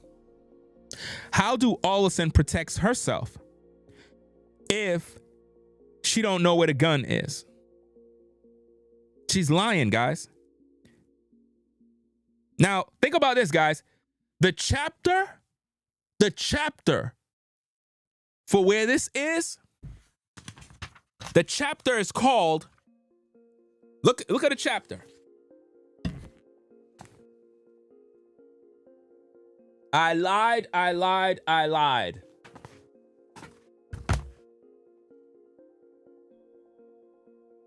That's the name of the chapter. The name of the chapter, chapter 10, I lied. And you wondering why we're reading all of these lies? How could you be married to a man and don't know where the gun is? Come on now.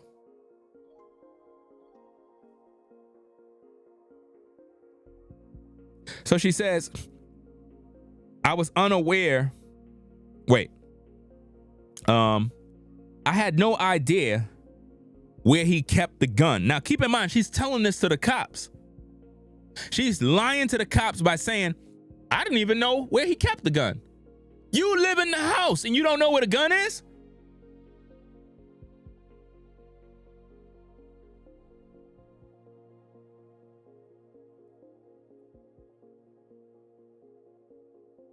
This is crazy, man.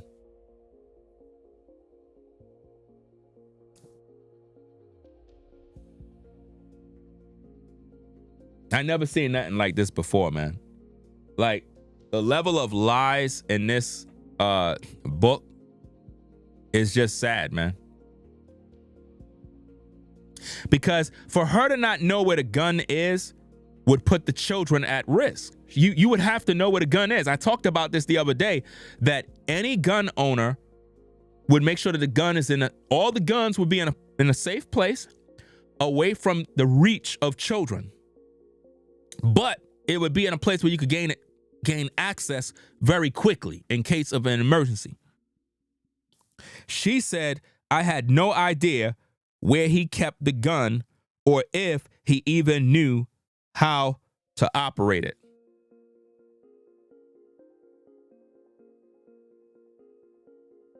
So you and Twitch never went to a gun range? So you don't even know if he know how to operate a gun. These lies, bro. She says, I vaguely recall that he might have made one trip to the shooting range. Rooting around, the cops found an unlocked gun case. The gun missing. So let me get this straight. Cops are in your house. They find a gun case, but you don't know where the fuck the gun case is. Cops come to your house. They find an empty gun case, but you live in the house and have no clue where the gun is, but the cops were able to locate where the gun was.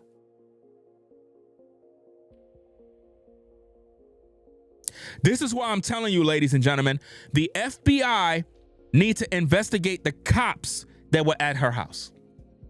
You guys listen, if the FBI don't get involved with this, the system is corrupt. You can't trust nobody, man. Because the cops need to be investigated. How could cops walk into the house? Because here's the thing. How are they searching your house without a search warrant?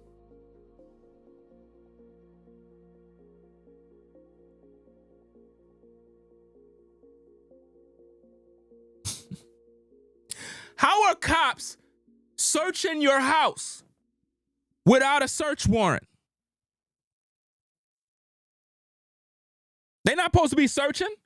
They're supposed to be asking you questions. That's it. They could question you, but searching through your house? No, can't do that. Come on now. We already talked about the medians already from the book. We already talked about her communicating with demons. You probably missed it. This woman said that cops came to the house, searched, and found an empty gun case. How could they search your house without a warrant? Come on now. How could that be possible? A cop is not supposed to be searching for nothing. Listen, they could ask you questions, but they cannot search for anything unless they suspect that a crime is being covered up. That's why they would be searching. They're not going to be searching your house for no damn gun. If you yourself said you don't even know where it is, why would they be in your house searching? Why would you even allow them to? They violating your rights. So I would suspect that the officers that was in this case, they are possibly a part of the murder of Stephen Twitch Boss. There needs to be a thorough investigation to find out if Allison Holker have law enforcement that is in her family that she may have possibly contacted and reached out to for extra help. You know?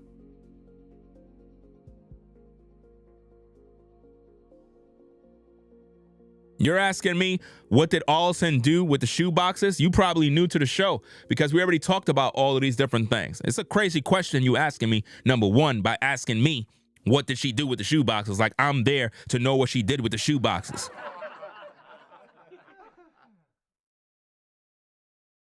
There's no way she found drugs in a shoebox. It seemed like Allison is out of touch with everything that's going on in the house. Number one, she wants you to believe that Twitch had a stash of drugs hidden in a closet and claim she never knew it was there. Been with the man for damn 9-10 years, but don't even know what's in the closet. Claim he had a bunch of drugs in the closet, but yet she found the drugs but didn't contact the police. But yet she had the police searching her house to find an empty gun box. So let me get this straight, Allison. Cops were in your house to search your house to find an empty gun box, but yet you find drugs, a stash of drugs, all sorts of narcotics, all sorts of paraphernalia, and you don't call the same cops so that they can come on over the house so that they can gather up the drugs, which are illegal drugs. You didn't call the cops for that. Instead, you discard the drugs so that somebody else can find the drugs in the trash. Which means you're omitting the information that should be documented in the case of Twitch. Because here's the thing, if you found drugs, how do we know those are not your drugs? How we don't know those are your drugs, Allison? It could be your drugs that you found, and you're blaming it on Twitch. Come on, man. None of this stuff is making sense, man. So she says, rooting around, the cops found an unlocked gun case. The gun missing. The likely ramifications of its absence went completely over my head. I had no explanation for why the gun was gone. The cops kept any suspicions to themselves. A missing gun, but the cops kept it to themselves. Any suspicion? Those cops were working with Allison, guys. They need to be investigated too. In the meantime, Stephen's brother had been able to determine that the last withdrawal in Stephen's account was for under $10. How could Stephen's brother have that information? Stephen's brother is a suspect in the murder of Stephen Twitch Boss as well. His brother.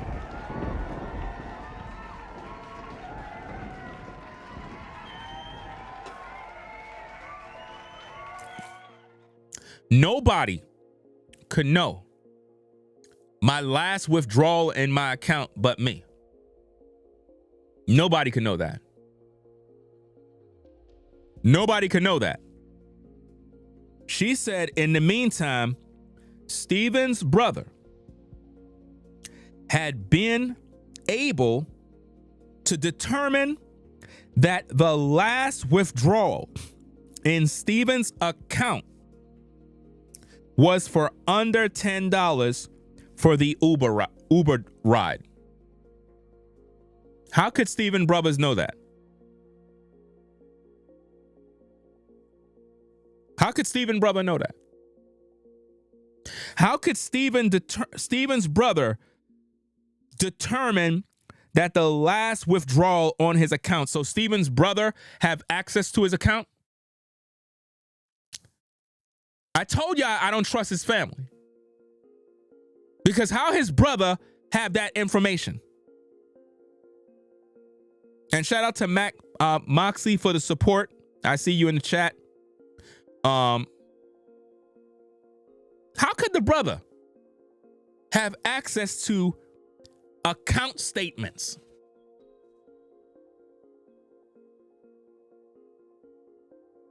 I told you the family can't be trusted. And Allison threw the brother under the bus by adding him to the book. So that if she go down, he got to be investigated too. In the meantime, Stephen's brother had been able to determine that the last withdrawal in Stephen's account was for under $10 for the Uber ride. Using that information, the officers determined the area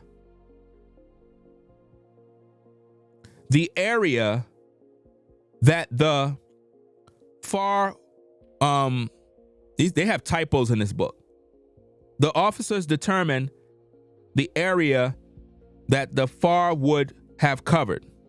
I guess the fair would have covered, excuse me. I'm reading it wrong. Right?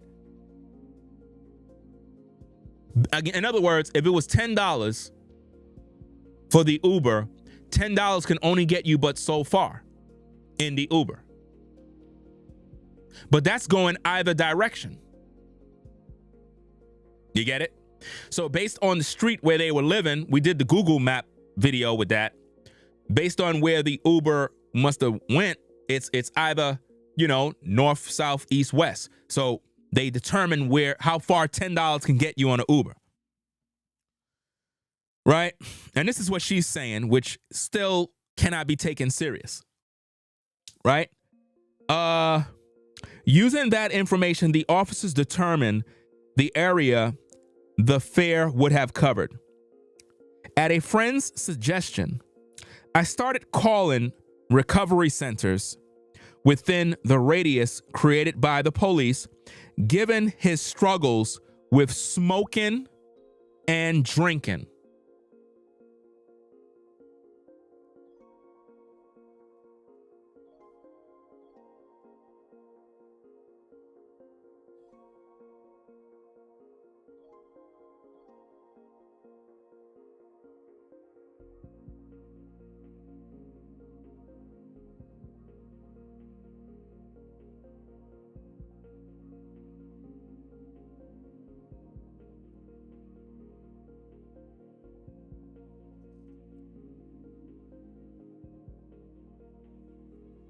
You going to tell me this woman ain't crazy? Do you hear what she just said?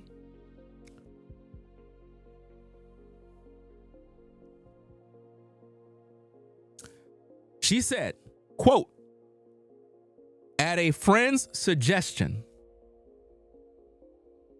that friend need to be investigated. That friend need to be investigated. Because watch this. At a friend's suggestion, I started calling recovery centers.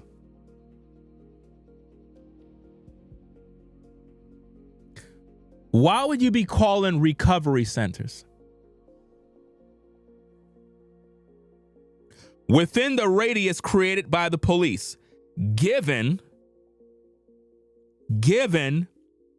his struggles with smoking and drinking.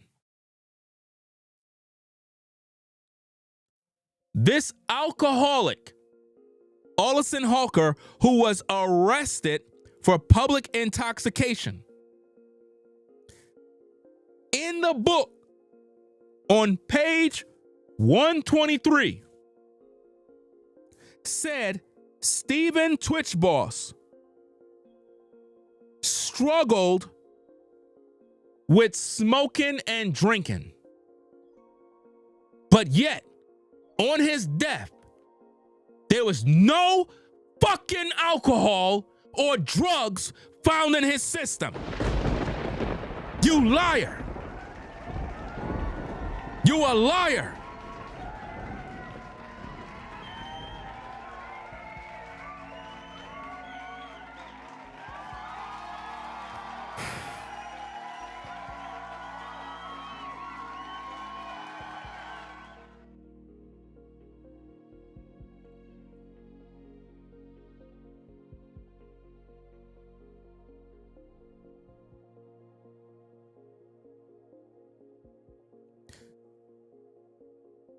This lady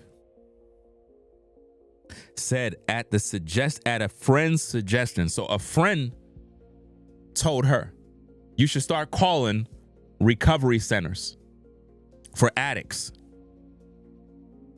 Now think about this, guys. Twitch is missing, but a friend contacted her and suggested the first place you need to start looking is a recovery center. Who does that? And then she said the most venomous, demonic thing about Twitch by saying, I started calling recovery centers within the radius created by the police, given his struggles with smoking and drinking. So now she wants us to believe that Twitch had a drinking problem.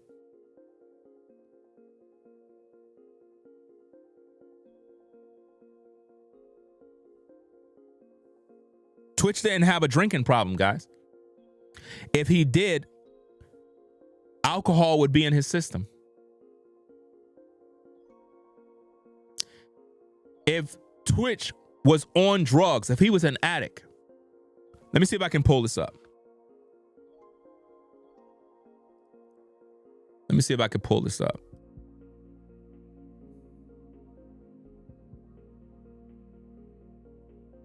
Let me do this real fast. Give me a minute.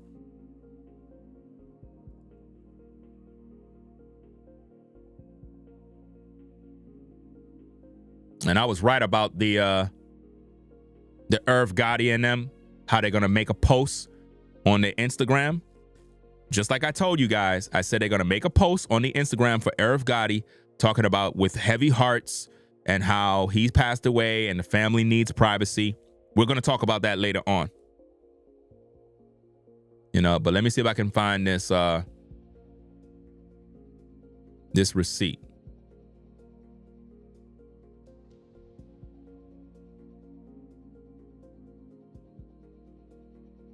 Okay.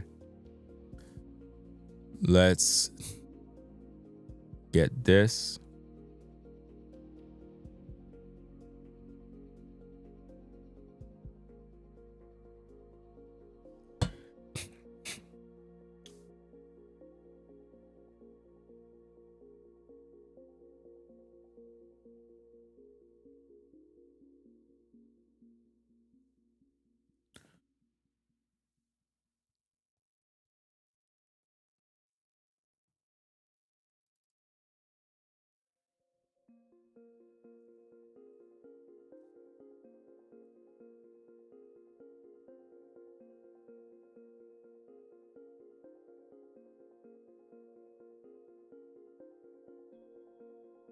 Okay, let's put this on the screen.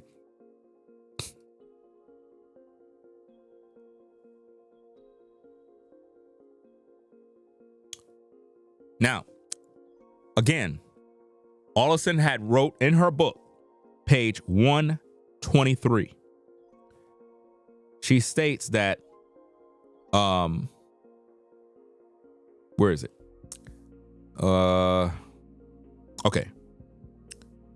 She states, given his struggles with smoking and drinking, I thought it was plausible that he might have checked himself into rehab. She's literally painting Twitch as a drug addict and a drunk.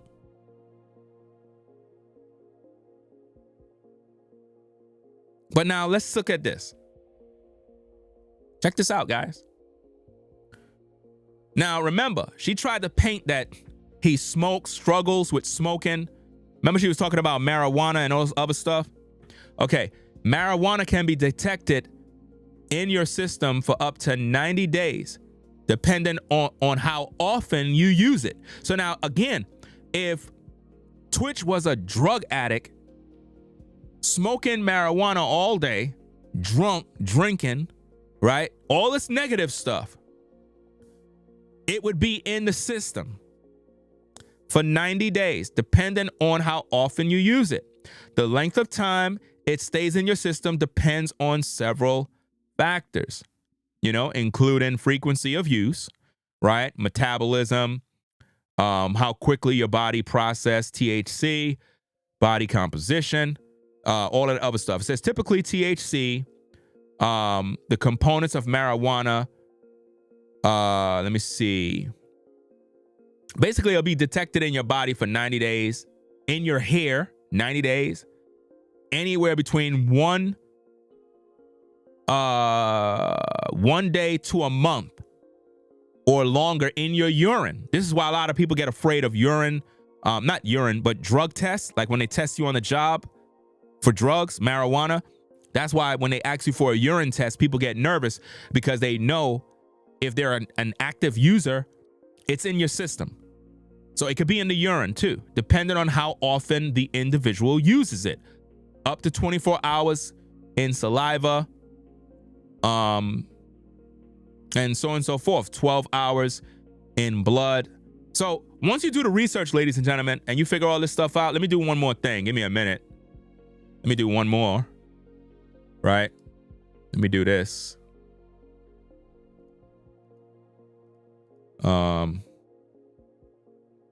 Okay. Let me see if I can find this. Because, we got to bring all of this stuff out. It's very important for the case. Because there's a lot of lies being shared. And I'm really tired of the lies. Right? But I know I have a receipt somewhere here. Right?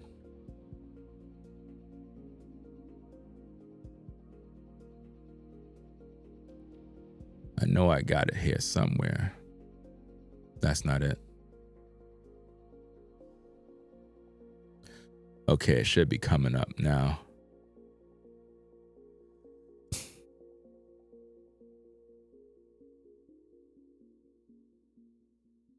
I gotta label these things, man. Matter of fact, I think I have the receipt on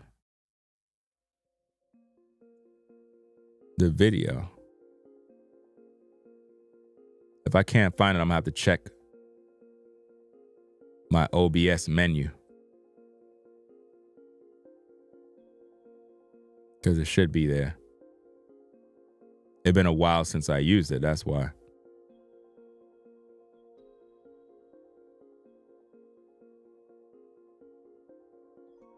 Where the hell is it? Let me check this menu. See if it's here.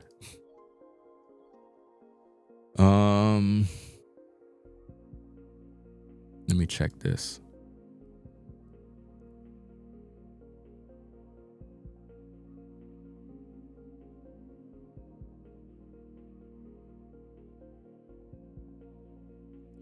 He put me on blast.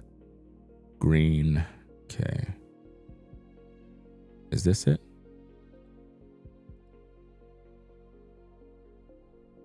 No. I don't know if this is it. Let me see. Okay, here we go. So, again, she said that, hold on. She said that Twitch struggled with smoking and drinking. But it says here,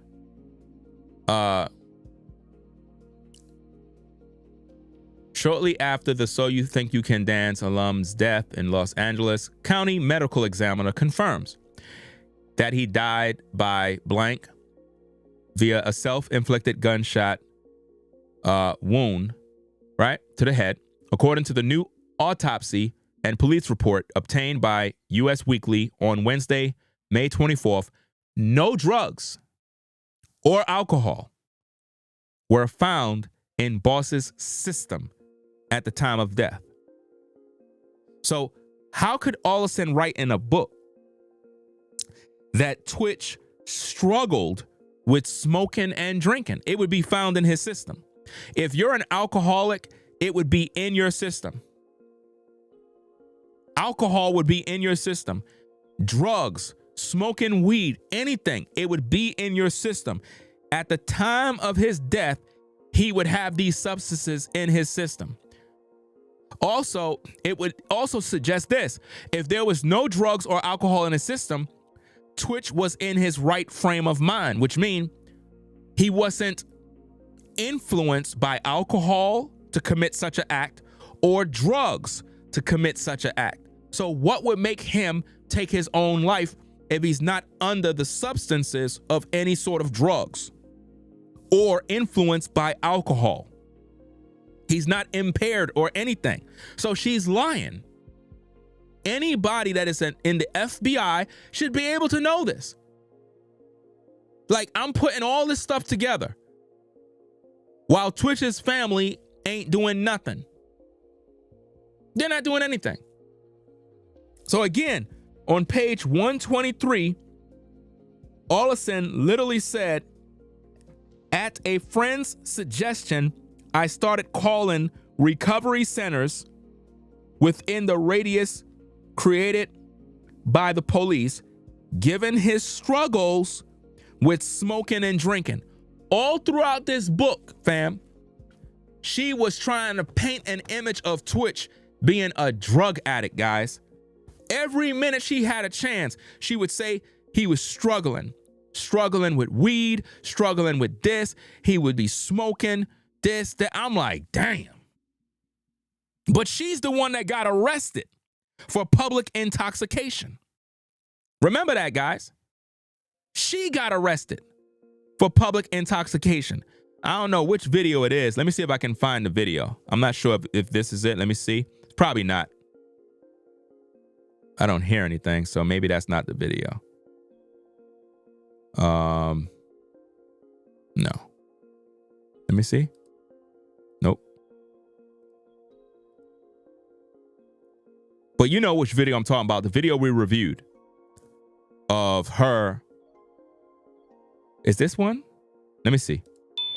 I have kids in other states. Okay. I have family in other states.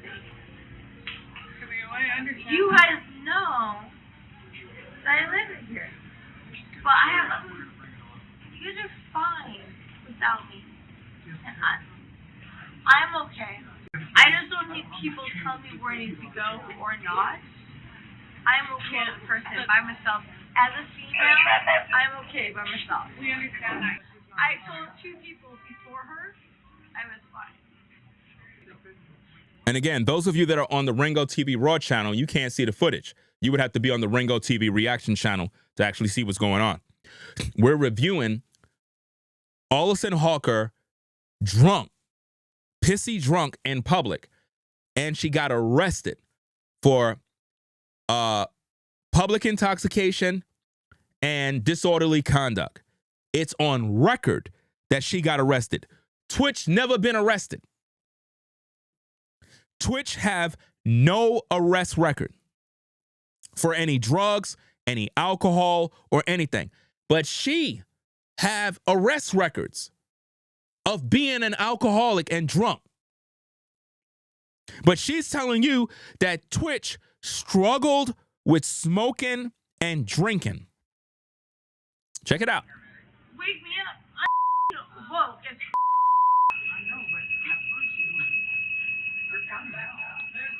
I was in the first of all that flight. After when I was on my flight, you told them you could wake me up for a flight. You want to say it again? I could wake you up. So how are you getting home? Are you going home now or connecting? What are you doing? You're unconscious. No, you're not.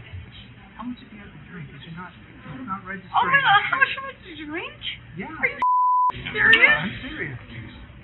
Why are you kidding me?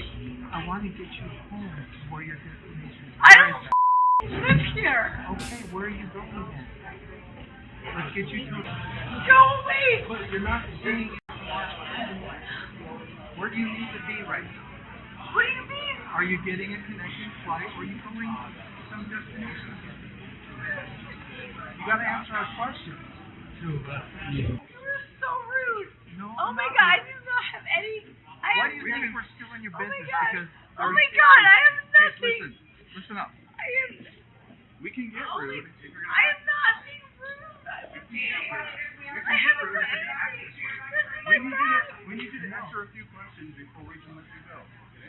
I grew up here in Utah. I come here to visit my family in You know what town. once it is? I'm gonna have to take you to the hospital unless you can answer my What do you questions. mean you're in the hospital? You're not acting normally. No, I do not. I don't want you guys to hear any of my stuff. Go away, please. I am, yes, who's my husband? Can we I talk have to him? people around me right now. Hello? Hi, are you coming to pick up your wife?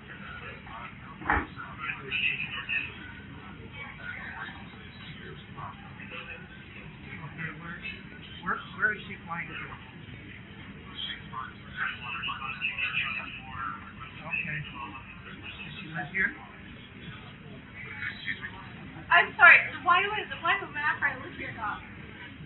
We're trying to help you get there, wherever I there am- is. This is right here. I told you. This is the first I told you that. I live. My family is here. Hard questions instead of arguing. Answer some simple questions, and you'll be on your way. I told you I live here. I have family here. We gotta go. I'm not being picked up here. How are you getting home? What do you? These are not normal questions for someone. It's not normal for people to No. argue with the simple questions. These are not normal questions for someone to get on a plane. You've been unconscious on your flight. I am not unconscious.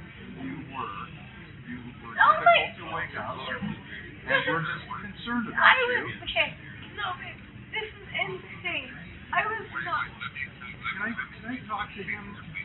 No, take your hands. You cannot touch my phone. For the mom. Weaker a month? What do you mean? The simple things that we can establish that she's oriented enough to make rational decisions.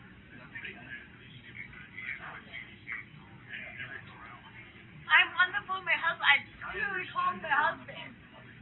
I clearly made a rational decision. I was able to call my husband. I clearly know that Friday night I took a night run. No, you don't take my phone. No, don't take my phone from me. You don't. That was true. Oh my God, Steven! No. You just forced me for my phone. No, this is not. Don't force me. Stand up. No! Oh my God! Oh my God! Oh my God! Steven! I'm being forced! Steven! Oh my God! Steven, what are you gonna do me? Hey. I haven't done anything! Oh my God! Steven, oh my God! I haven't done anything! Okay, you're being detained for public intoxication I'm not! and disorderly Oh my God. conduct, okay? I am not! Oh my God! Oh my God, I'm not! You oh, these are simple questions. I have never done anything. Oh my God. Oh my God.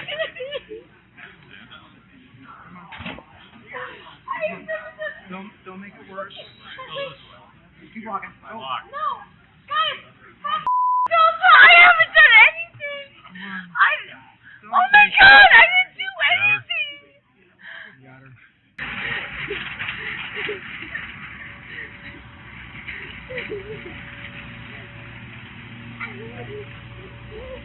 I knew I came here for a baby shower just to see my friend's baby. And I was supposed to leave the same night. That's the only reason.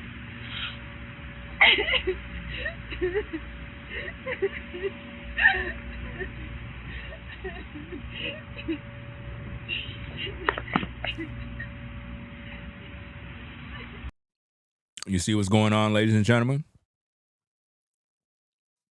She got arrested for public intoxication and disorderly conduct. She has an arrest record. There's a file on her of multiple charges. But Twitch don't got no arrest record. But she want you to believe that Twitch was this alcoholic and a drug addict. But yet she got arrested at the airport. I have kids in other states. Think about that. And she played a victim the whole time during the arrest. She was unconscious. She wouldn't wake up. And they had to call the paramedics from the fire department, police. She tried to use white privilege to get away, but the officers was like, look, white privilege is not going to work today, because when you're at an airport, they don't play. They don't care if you're white. They don't care what you are. At airports, it's not the place to act up. Definitely not the place. When you go to an airport, make sure you're on point at all time, because the officers and security at airports is so serious, they will manhandle you. If they realize that you're a threat or some sort of disturbance, they're going to deal with you. So it's not the place to play around. I have kids. But that's what she did. And in that video, she called Twitch on the phone and started crying, playing the victim. And it was really sad.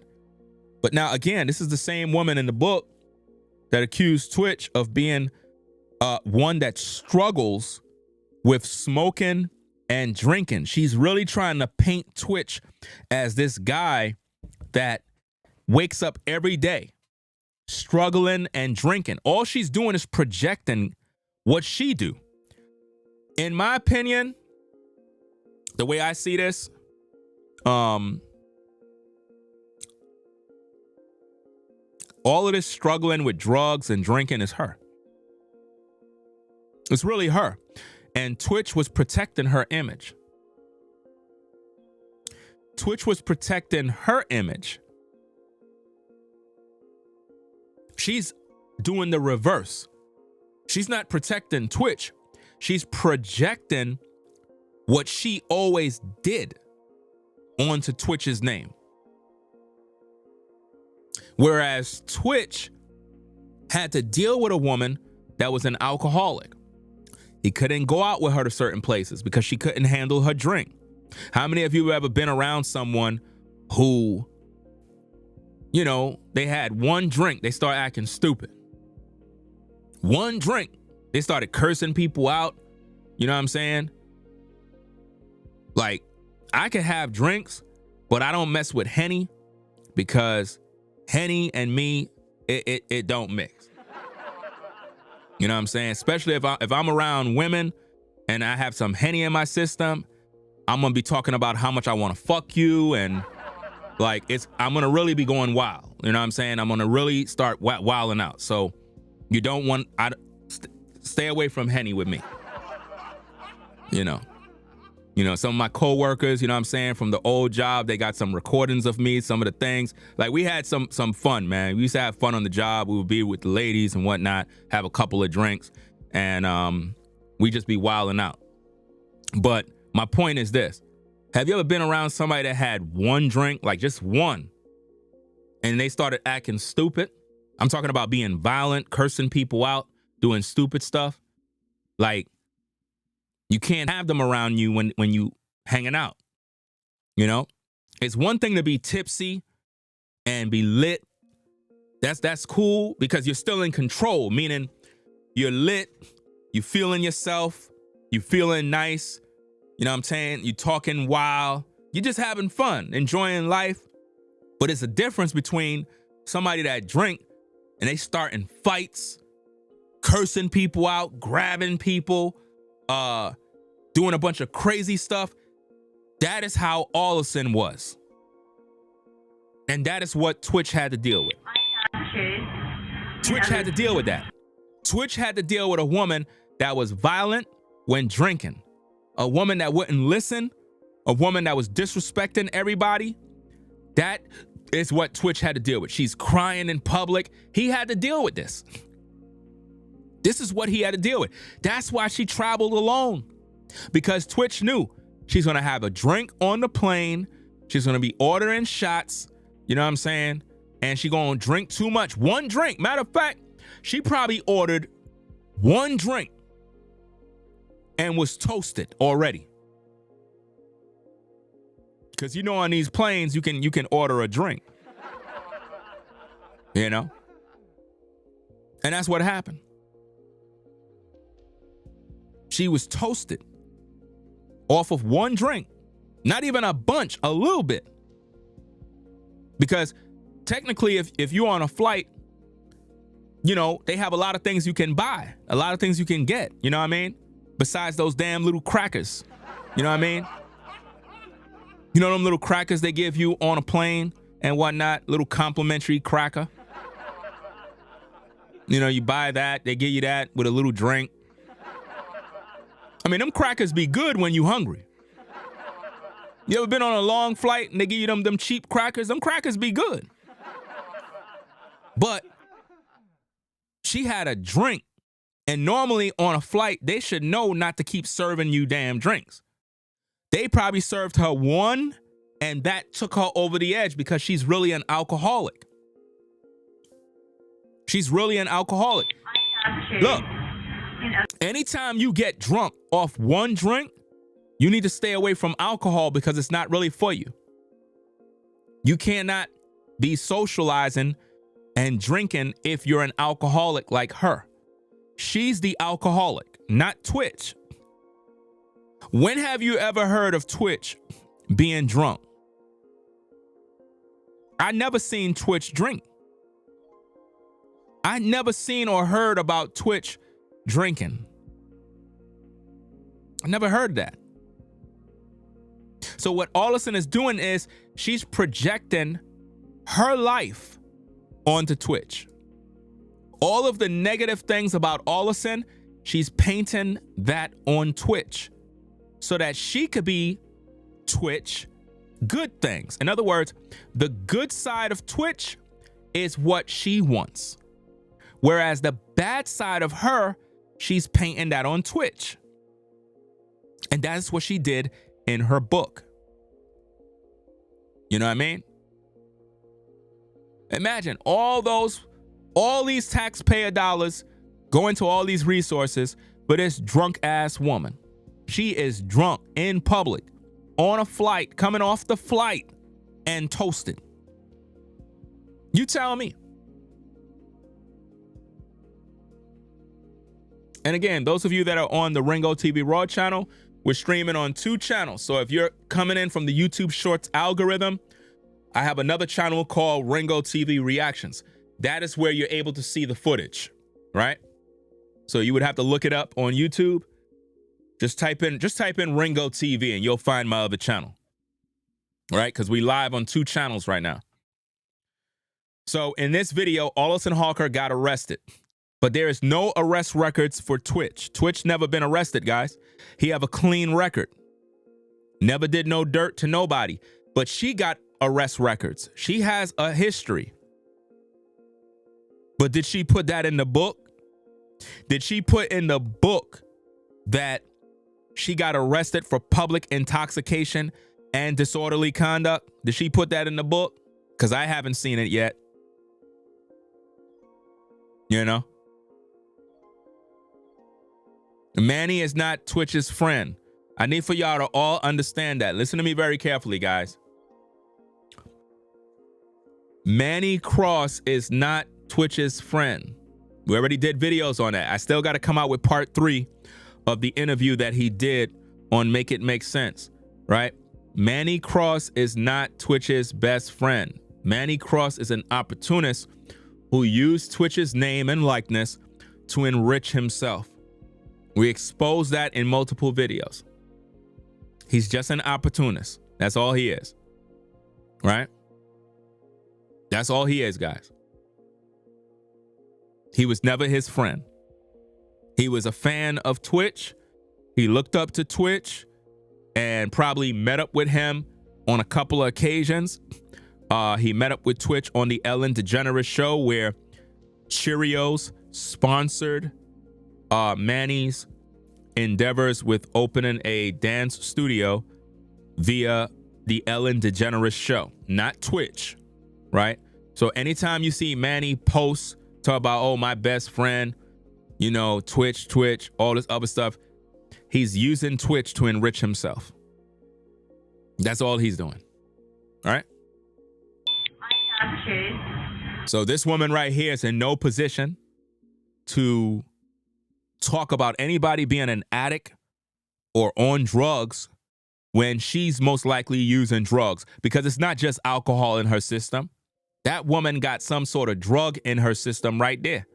And I guarantee you, when they locked her up, they probably ran tests and shown that she was under some sort of substance too, allegedly. But I doubt that she was just under the influence of alcohol. But again, when we look at the autopsy of Twitch, it says, according to new autopsy and police report obtained by US Weekly on Wednesday, May 24th, no drugs or alcohol was found in boss system at the time of his death. So if there was no drugs, no alcohol, how could Allison say in the book that Twitch struggled with drugs or smoking, I should say, because she didn't say drugs at that section of the book. She said struggling with smoking and drinking. That's what she said. She's just a pure liar, man, and a narcissist at the end of the day. So let's get back to the tape. My dance teacher had said to me that she went to an audition herself in New York for a show called So You Think You Can Dance. And she made it to the audition round. And she said that during her audition process, it just seemed like something that was meant for me. And so she encouraged me to drive from Utah to LA to go audition for the dance show. But I had never seen the show. I didn't know what was going to be asked of me. I had no idea what it would look like. But my parents believed in me and they're like, sure, let's go do this. I was still in high school as 18. Notice she's only talking about herself. She want everybody to forget about Twitch and focus on her. She really think everybody rock with her. She really think anybody that follow her on Instagram are following her because they really like her. No, they followed her because she was Twitch's wife. That's it. They really don't even like her. Years old. We drove to the Orpheum Theater, which is downtown LA, and my parents were horrified. They were like, this place is so dirty and grungy. What are we doing dropping you off here? They were really scared because also this audition was like, you have to be 18 and above as an adult. So you can't have a parent go in and supervise. So my parents were so nervous to drop me off, but I told them everything was going to be okay. I had a couple of friends that were there. So I was downtown LA. I walked into this little theater, had no idea what I was doing. And there was round after round of auditions. And I just kept making it through. And I think for me, not knowing what to expect kind of was the gift that God gave me, because I didn't really have any expectation. I, at this moment, never really expected to be on TV. That's not why I was dancing. I was just doing it for the love of it. She thinks she's a star, guys. She's a narcissist. This is what I mean about how she's officially crazy. She's talking as if though she's a star and we all love her because of how she dances. Allison, you cannot dance. I'm sorry. Twitch is the one with the dance moves, not you. Everything. So I wanted to dance and celebrate my love of it. And so I think just having that kind of expectation really kind of kept me grounded and really ready for a new opportunity. And I walked onto the main stage. I did my solo. And luckily, there were a couple people judging me that I had actually seen and known from my childhood, which is also in the book. So that made me feel really safe on that stage. I was like, I know I'm supposed to be here. I deserve to be here. I deserve this moment. And I felt so supported, and I got rushed right through to the next round. And I just feel like my journey just kept, pivoting for me in the right way, where life was really working for me. And I know that every step I was taking, it was met with preparation and luck. But I was just gung-ho for the journey. Nothing was going to hold me back. I always knew that whatever I was going to do, I was going to succeed in it, just because I knew I was doing it for the right reasons. I've always... You know what's so crazy about this? Allison really believed that we care about all this. We don't fucking care, Allison. Nobody gives a fuck about you. I'm trying to be as nice as possible, but nobody cares about your story of being a dancer or coming up as a kid, nobody cares. What people care about is the truth regarding Twitch.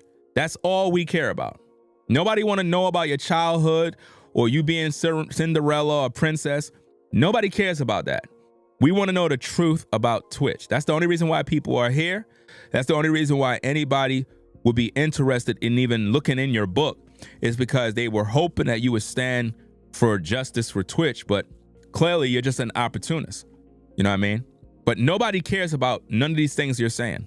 Said that the reason I dance was because the purpose that God gave me in my life was really to make sure I brought love and joy to people and to myself, and to really show people they could be seen through dance. And so You Think You Can Dance, during that audition, it gave me my first opportunity to really step into that role and that purpose for myself. And I've never taken that for granted. I've always known that I was supposed to inspire other young girls to dance like how my sister did for me. Think about this, ladies and gentlemen. From when she met and married Twitch, she never told you this story. She could have been told you this. She could have been told you that, you know, this was her purpose. God gave her this talent. She could have been told you this, but she didn't. You know why? Twitch was too popular. Nobody wanted to hear about her. Now that Twitch is out of the way, now she's trying to focus on, yeah, this is my purpose. I can make people happy with dance. Nobody cares. Nobody is interested in seeing you dance anymore, Allison. Nobody. Nobody in 2025 want to see you dance. They really don't. They want to know about justice for Twitch. That's it. And I was always supposed to tell people stories. I was always supposed to tell the joyous stories, the joy of having a kid and getting back out there and dancing, or the tragic stories and the really dark, deep stories. And so I find that to be really interesting, that I always knew that as a young girl going on to So You Think, that was what I was supposed to do, because I feel like now in my life, I always had the opportunity to tell other people's stories through dance. And I think for the first time in my life, it's my turn to tell my story. But you're telling people Twitch's story, which is crazy. How you gonna tell Twitch's story and he dead? You know what I mean? I don't know, man, but these damn things here is good. I don't know if y'all eat this. I normally buy these for my daughters, and I tried them, and it's like I'm literally hooked. I eat them things all the time, man. Them things is good, man. I ain't gonna hold you, fam, for real. You know what I mean? But you know, she's posing as if though she's this wonderful woman with this dance life that everybody want to see. Nobody cares, fam. You know? Nobody cares. Allison, if you're watching, nobody cares about anything regarding you dancing. Nobody's interested. If you were to say, hey, I'm dancing at Madison Square Garden in New York City, ain't nobody coming. Nobody's coming. You know? I'm just saying, fam. It doesn't make any sense, man. Yeah, that's true. Why are you just now telling your fake ass story? That's what I'm saying. Like, why now? She could have been said this. She could have said this while she was with Twitch. While she was with Twitch, remember, Twitch interviewed her on the Ellen DeGeneres show, right? They could have talked about this. She's doing this now because she always wanted Twitch's spot. She always wanted his place. That's what this is about. You know? And so it feels like a very full circle moment that I've put in so much time and effort, always sharing other choreographers' stories or other friends of mine stories and crying. She want you to believe that she have the ability to tell stories. Her entire book is fiction, guys. Listen to me. Guys, I have the book. Her book is bullshit. You understand? I didn't buy the book to support her. I bought the book to bring forth the truth so that you, the viewer, don't have to waste your money, and I can bring out the content by doing my investigation, by reviewing the book and sharing commentary and criticism about said book. In other words, read a little bit, talk a little bit. Read a little bit, talk a little bit. That's all. You know? And I'm only focusing on sections that deal with Twitch. I don't care about nothing else that deal with her. I don't give a fuck about her life, her upbringing. I don't care for this woman. I don't like her. You know what I mean? My focus is getting you, the viewers, the truth about what she said about Twitch so that we can look at the lies that are being spread in the book and see how that stands next to the truth. That's all I'm concerned with, right? With them and being there for them or supporting them or being the hope for someone else in their story. And I think this is kind of God calling on me to say that it's my time in a different kind of way with a different kind of voice of sharing what I've now been. Did you hear what she just said, guys? She said she believed that it's her time. Listen. Different kind of way with a different. Listen to what she said, guys. Or being the hope for someone else in their story. And I think this is kind of God calling on me to say that it's my time. Wow. So God is calling on you now, Miss Allison, because he feels it's your time. So it's your time now.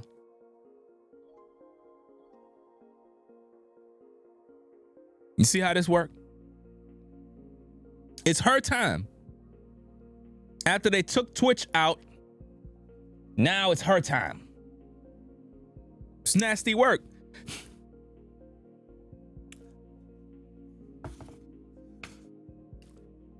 The book have 232 pages.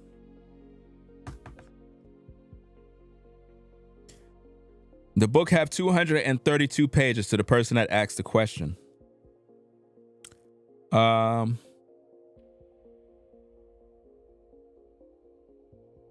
Let me see.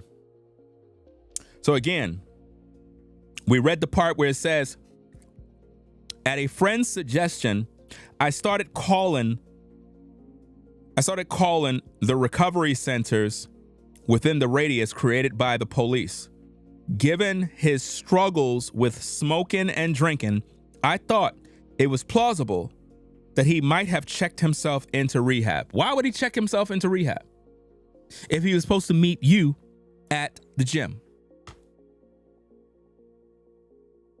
This woman is a fucking idiot, bro. Like, she told us earlier that Twitch was supposed to meet her at the gym on the morning he left in the Uber. But then when she calls the police, she wants you to believe that maybe he checked himself into a rehab. Why would a guy that is an alcoholic and a drug addict be going to the gym with you? So he's in the gym lifting weights while struggling with alcoholism and drugs. You really want me to believe that? You really want me to believe that Twitch struggled with drugs but was at the gym working out? Woman is a dummy, bro. Like, for real, man. I don't see how could anybody be following her on Instagram right now. Everybody should have unfollowed Allison a long time ago. She's not making no sense. Right? Go on and says, let me see. Okay. At the first few I contacted, I was told he's an adult. So even if he's in here, we aren't at liberty to tell you without his permission. Okay? Okay. The last recovery center I called was 6 minutes from our house. The woman who answered delivered the same spill as the others. I pleaded with her. I said, I understand privacy laws, and I promise to not report her if he was there, and she told me. I just needed to know if he was safe. She calmly replied, well, I'm not allowed to tell you if he is here, but if he was, would you want to leave him a message? And I guess that's probably what she's saying. The woman said, she says, my heart nearly exploded in my chest. I took her words as a non-confirmation confirmation. Yes, I said, please tell him I love him so much. Now, why would you be telling this woman that you love Twitch so much in a place that you don't even know if he's there because there's no confirmation that he's there? So you're at a recovery center in physical doing all of this emotional bullshit when you know good and well he's at a motel with a bullet in his head. See, the whole time while she's doing all that extra stuff to be her alibi, she already knew that Twitch was in a motel, with a bullet hole in the head. She already knew. She's just buying time at this point. You know? It goes on and it says, and I'm so proud of him for making this choice. Notice she's so proud of him if he was at the rehab center. This is sad, man. Just nothing but lies. Our family will stand with him through anything, and he can stay there as long as he needs. What?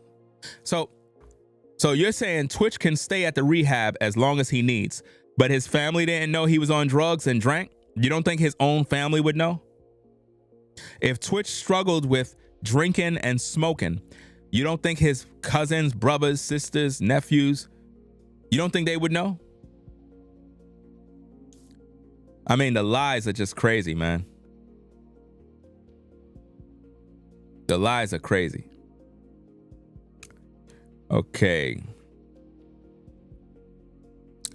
And I'm so proud of him for making this choice. Our family will stand behind him through anything, and he can stay there as long as he needs. If he doesn't want to talk to me, it's okay. I'll never judge him. That's a lie. You judged him all throughout the book. Talking about you'll never judge him. I'll never judge him. And I'll be here for him whenever he's ready to resume contact. I began calling friends and family to say, I found Stephen. How could she call family and friends if Stephen is missing and there's no confirmation that he was found? Do you see what she's doing, guys?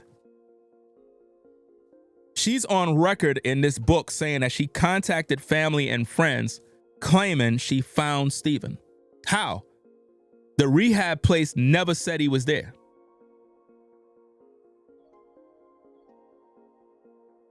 So what she did is created a diversion by making the family not become excited about coming to the house,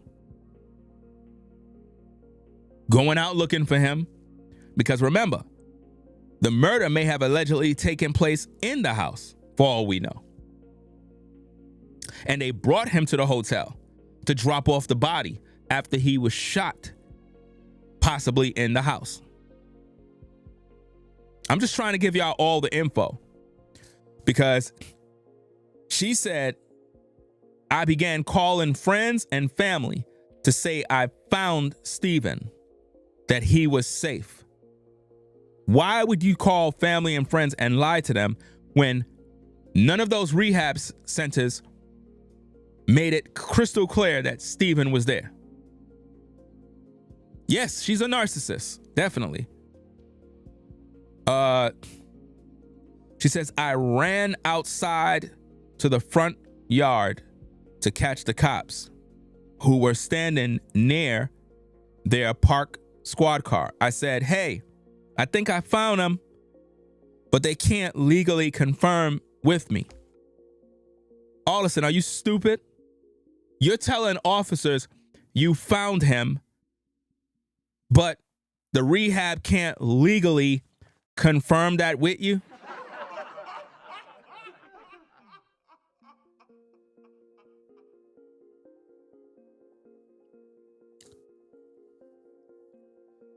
Twitch never had no substance abuse problems. Never. Twitch wasn't on no drugs. Twitch never drank, guys. Twitch don't have a history of drinking. You understand? Let's see what else we got. Okay. I said, hey, I think I found him, but they can't legally confirm with me. This is crazy, man. They can't legally confirm with me. Can you please go ask for your side? I returned to the house awash in relief. The letter in his nightstand, his panic in the night before, it all made sense now. Stephen had gone to rehab. He was going through something, and now he was getting help. This woman sounds crazy, guys. I was so caught up in my thoughts, I barely registered the womp, womp, womp of helicopters flying overhead and the wail of police sirens. Something was happening near our house. But then again, we live in Los Angeles, the land of high-speed cars chases. Something always seems to be happening. About 20 minutes later, 2 cops out in front were joined by a 3rd officer. He was older, very sweet. He came to the door, trailed by the others. The new arrival looked at me with such compassion. In his eyes, he asked me to sit down. And my heart sank. They said, they don't ask you to sit unless what they're about to tell you is very, very bad. I couldn't bring myself to sit down. If I didn't sit, then maybe whatever he was about to tell me wouldn't be real. A dark energy settled over the room as I stood frozen in place. Your husband has been found, he said. Not in a rehab. He sat down at the kitchen table. I stayed where I was. Your husband was found in a hotel. He was found by the maid. He shot himself. No, no, no. I told them they found a black man, but it didn't mean they had found my man. Stephen would never do what this officer was suggesting. Well, if you saying that Stephen would not take his life, why you believe that story?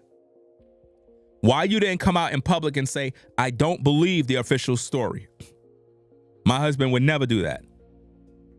But you accepted it. You know? I'm going to break down that very same stuff in another video. I want to really focus on this video here. But so let's get back to this. In a different kind of way, with a different kind of voice of sharing what I've now been through and what my family's been through. And so it can be really scary at times to take on that new role. But I feel like I've been prepared for this time in my life because of shows like So You Think You Can Dance and Dancing with the Stars. So yeah, so that's really special. And that's all here in this book, like everything that really got me to this point. And even with those shows, even when I look back at So You Think You Can Dance, I was on the show in 2006, all the way through this last year up until 2023, or wait, 2024. What year was last year? I don't even remember. All the way up until last year, I got to be a judge on So You Think You Can Dance. And so all those years of being on the show, I've been able to share so much of who I am, but this is just kind of a deeper dive into that. Oh, there's chapters in this about resilience. It's a really big, strong theme for me. A lot of people have witnessed my life the last couple of years and asked me so many questions on social media, through DM or emails, or even honestly when I'm out in public, when I'm going shopping or grocery shopping. I've had a lot of people stop me and just ask, like, what's helped me have the strength to keep going through a lot of things I've experienced lately in my life. Nobody asked her that. We kept hearing her say these things. Nobody asked her none of that. People would ask her, what do you know about Twitch's death? And that is what annoyed her. That's why in the People magazine interview, she said she want to move on and she's tired of people questioning her about Twitch. It's not about, oh, how you have the strength to get through. Nobody's asking nobody no dumb question like that over and over. They were asking her about, did you do it? What really happened? Why you're not fighting for Twitch? They were really getting on her case, and that is the issue she had with people. And I think that's why it was important to kind of go all the way back into my childhood, because there's so much that I've dealt with and gone through that I had never shared before that really taught me that I can handle anything that I'm thrown my way with the right tools. I've also had a lot of help and strong-willed people around me teaching me different ways of standing up for myself and sticking to my guns and wanting to be the best version of myself. I have 3 beautiful children that have been on this journey with me, and they've experienced it all, and they're very different ages. Like my oldest is 16, I have a young boy that's 8, and then my youngest is 5. And I have learned so much from them through this journey that we've all experienced. Everything she's saying is BS, man. It's just pure emotionalism coming from her spirit. She's a narcissist, a lunatic. She's disconnected from reality. She has no sense of what reality is. Like, with all the stuff going on social media, you would think that she would, like, I guess, go into hibernation and just stay away from the internet. But she's continually talking as if though people are not speaking negative. And I'm just so proud of them and everything that they show that they are and have become. And they still have these gentle hearts that haven't locked up yet because they're just still lovers of life. And I hope to really share with people that if you can find that like kid-like heart for yourself, you can keep going and experiencing life like that. And that's the problem. She has a kid. She's a kid. She's not thinking like an adult. I always say to my kids that we need to romanticize our lives because we only get like one chance at it. And that's exactly what she did with Twitch. She romanticized Twitch. She wasn't really serious about Twitch. You know what I mean? Shout out to Tiffany for the support. Tiffany for the support. Said appreciate you talking about this because Twitch was so amazing, and he deserved to be defended. Thanks, Ringo. Thanks. Appreciate you sponsoring the work. Right?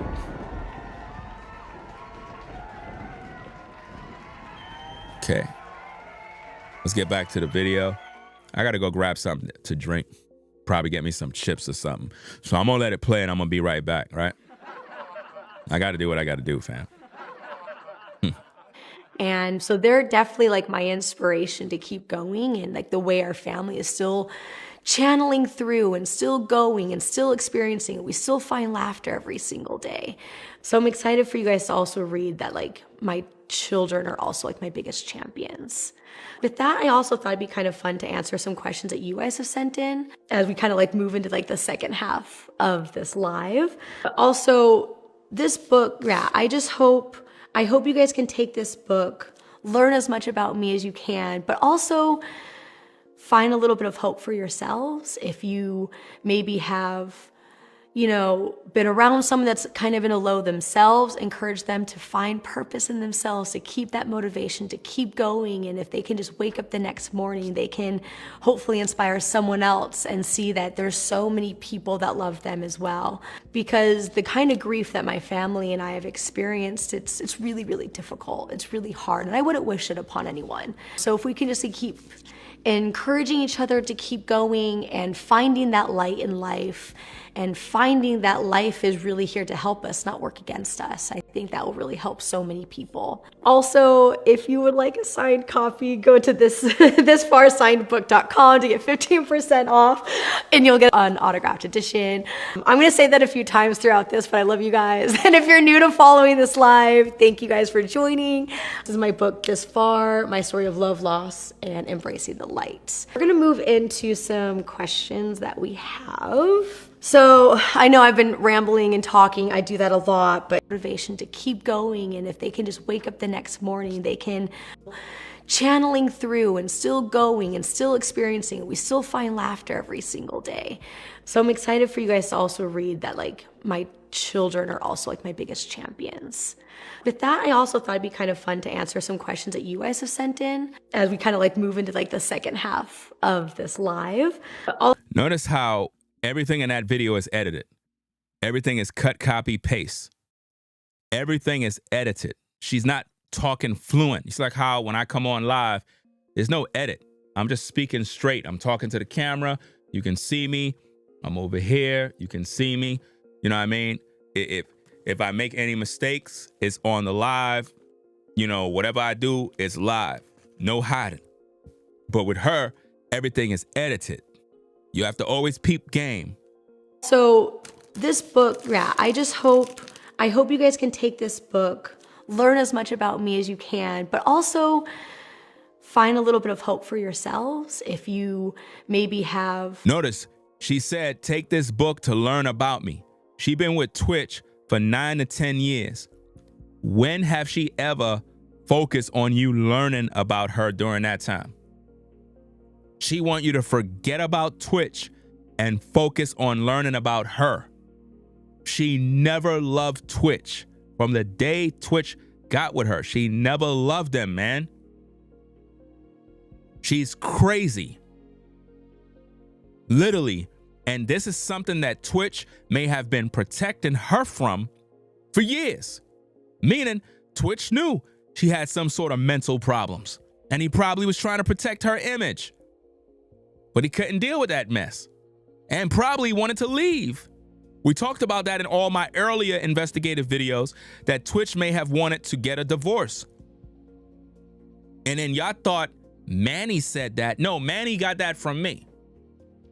Because if you go back to my beginning videos when I investigated the situation with Twitch, I said Twitch may have wanted to divorce her, and she didn't take no for an answer. She was like, look, you talking about divorcing me? I'm gonna kill you. Trust me. Because he was dealing with these issues. He had to deal with a crazy woman. And there's a lot of people on social media that are just like her. They're crazy. There's a lot of men that got divorced from women that were like her. There's a lot of women that divorce men that are narcissists and crazy. You know, been around someone that's kind of in a low themselves, encourage them to find purpose in themselves, to keep that motivation, to keep going. And if they can just wake up the next morning, they can hopefully inspire someone else and see that there's so many people that love them as well. Because the kind of grief that my family and I have experienced, it's really, really difficult. It's really hard. And I wouldn't wish it upon anyone. So if we can just keep encouraging each other to keep going and finding that light in life and finding that life is really here to help us, not work against us, I think. You can't see she crazy, y'all? You cannot see that Allison got mental problems? Am I the only one that can see this? I don't trust this woman, bro. I could tell she has mental problems, man. Yeah, the smile is so inappropriate. You're right. It's like she's disconnected from reality. Like, there's a word I'm looking for, but I can't find it in my mind right now, man. It's something she's doing that is like, man, what is that word? The way she's acting is like, it's like she never lost a husband that she loved. It's as if though she forgot about Steven already. He's not in her memory. Well, yeah, narcissistic pretty much covers it all. That's not the word I was looking for, but it's another phrase that you would use for people that act like her. Well, yeah, she is definitely out of sync with reality. Definitely out of sync, man. It's like she have no, my goodness, man. I can't, yo, it's annoying to see. Let's get back to it, man. That will really help so many people. Also, if you would like a signed copy, go to thisfarsignedbook.com to get 15% off, and you'll get an autographed edition. I'm going to say that a few times throughout this, but I love you guys. And if you're new to following this live, thank you guys for... We got to rewind all of that back. You saw all those copy pastes? She's laughing and giggling about you wanting a signed copy of her damn book. The outburst of laughter is mental illness. I don't care what nobody say.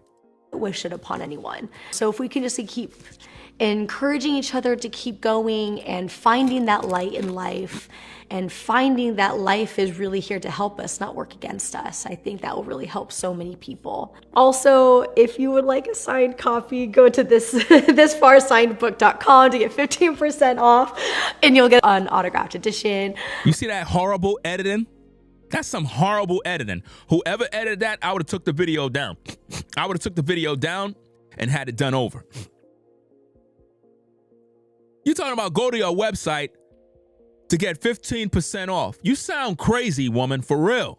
This is disgusting. I'm going to say that a few times throughout this, but I love you guys. And if you're new to following this live, thank you guys for joining. This is my book, This Far, my story of love, loss, and embracing the light. We're going to move into some questions that we have. So I know I've been rambling and talking. I do that a lot, but here, these will be a little bit quicker. Okay. The first question is, where were you born? I was born in Minnesota, and I know Minnesota. And then I moved to Utah when I was like, I don't know, I'm so bad with ages and like knowing exactly. Nobody asking where were you born. Nobody is asking you those questions. Nobody cares about you. You literally print up something you wrote and trying to act like people are asking you these damn questions. Stop lying, bruh. Like, for real. Nobody asking you where you from. You don't think they would know that already? Let's go. Questions that we have. So I know I've been rambling and talking. I do that a lot, but here, these will be a little bit quicker. Okay. The first question is, where were you born? I was born in Minnesota, and I know Minnesota. And then I moved to Utah when I was like, I don't know, I'm so bad with ages and like knowing exactly, but somewhere between like 8 and 10. It's a really wide range. I was young, and I don't have that many memories of living in Minnesota, except that my dad was awesome and like used to make this like ice skating rink in our backyard. And so I like learned how to ice skate and play hockey back there. Number 2 is, what is your favorite color? I know it's not technically a color, but I like black and gold. What grown adult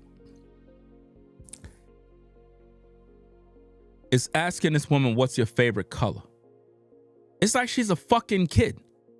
She's literally having the mindset of a 3-year-old. What grown adult want to know what's your favorite color? She's making this up, people. You don't think people are going to be asking her questions about Twitch? You don't think people are going to be asking her real questions? Come on, man. is one thing you need to have in your fridge at all times? I get made fun of for this all the time, but my snack is salami and Dijon mustard, and I could eat that and live off that every single day for the rest of my life. I've had the same snack since I was like a child. I love it and I'm obsessed. That, and I'm a sauce person, so I can just douse anything with sauce and I'll eat it. So if I have Cholula sauce, ranch, barbecue sauce, or ketchup, I'm happy. And mustard, obviously. Okay.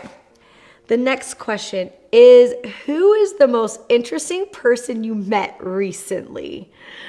That's a fire question. Okay, the most interesting person that You met recently? Wait, this is kind of weird. It's not like recent, but the most interesting person I know is my daughter's best friend, Simone. Her name is Simone Bacon. First off, her name's just dope because her last name is Bacon and I just call her Bacon. But she's like, I've known her for like a few months now, but she's just dope. Like, she's just really cool. She comes with us on all of our holiday trips and hangs out with our family all the time. And she's like only 16 years old, but I kind of want to be her. I just think she's really cool.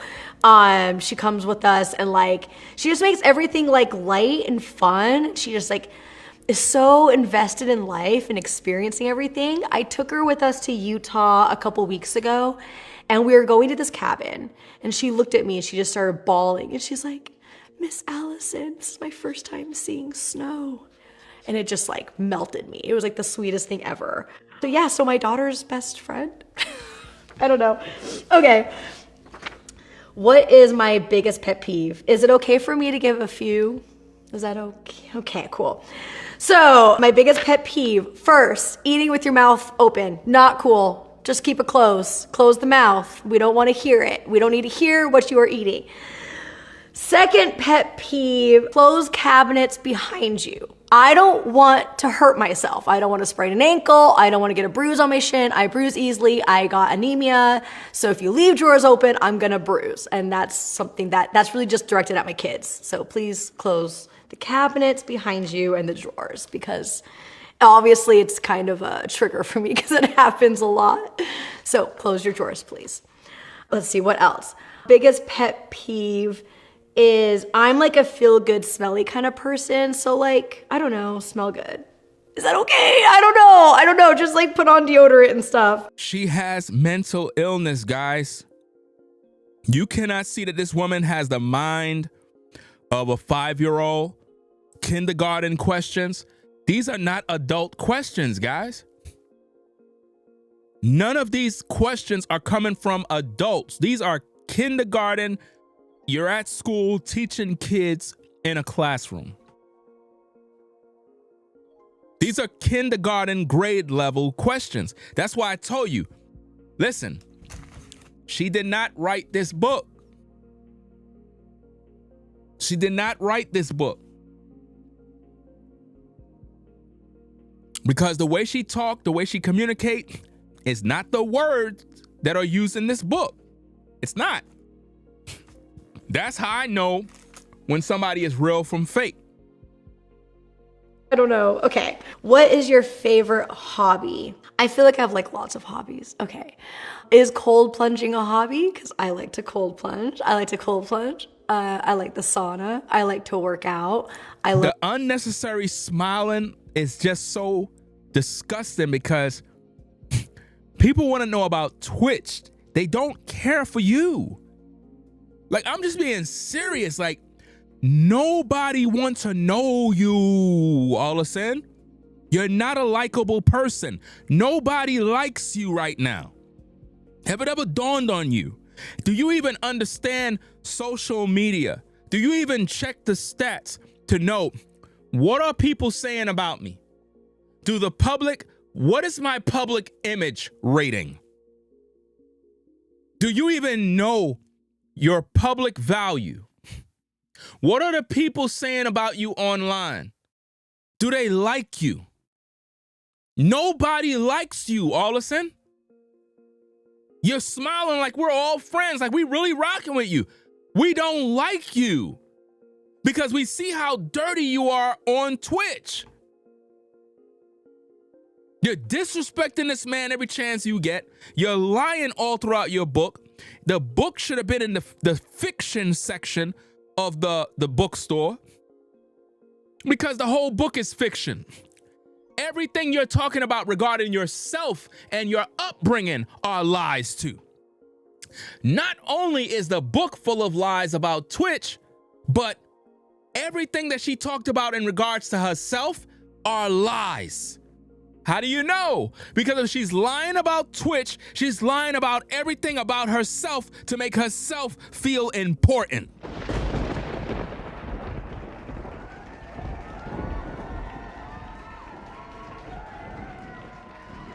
Her book did flop. It's not selling. Her book flopped.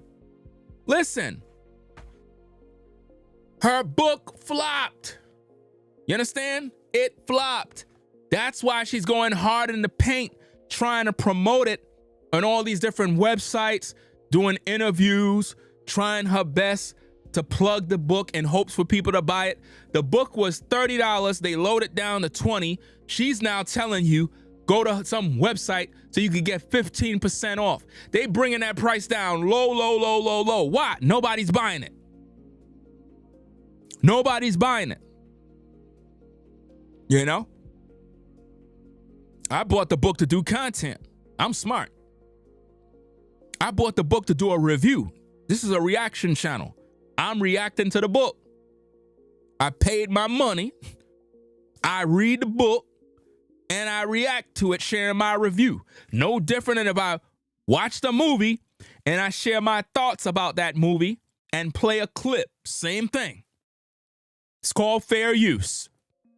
That being said, let's get back to the tapes. Yoga. I like pickleball. I've never really done it, so I can't really say it's a favorite hobby, but it's about to become one of my favorite hobbies is golf. I went golfing for the first time the other day and it was fire. I loved it. And I was out there for like 4 hours melting in the sun, but I thought it was really cool. So I'm picking up golf. Nobody cares about your hobbies, Allison.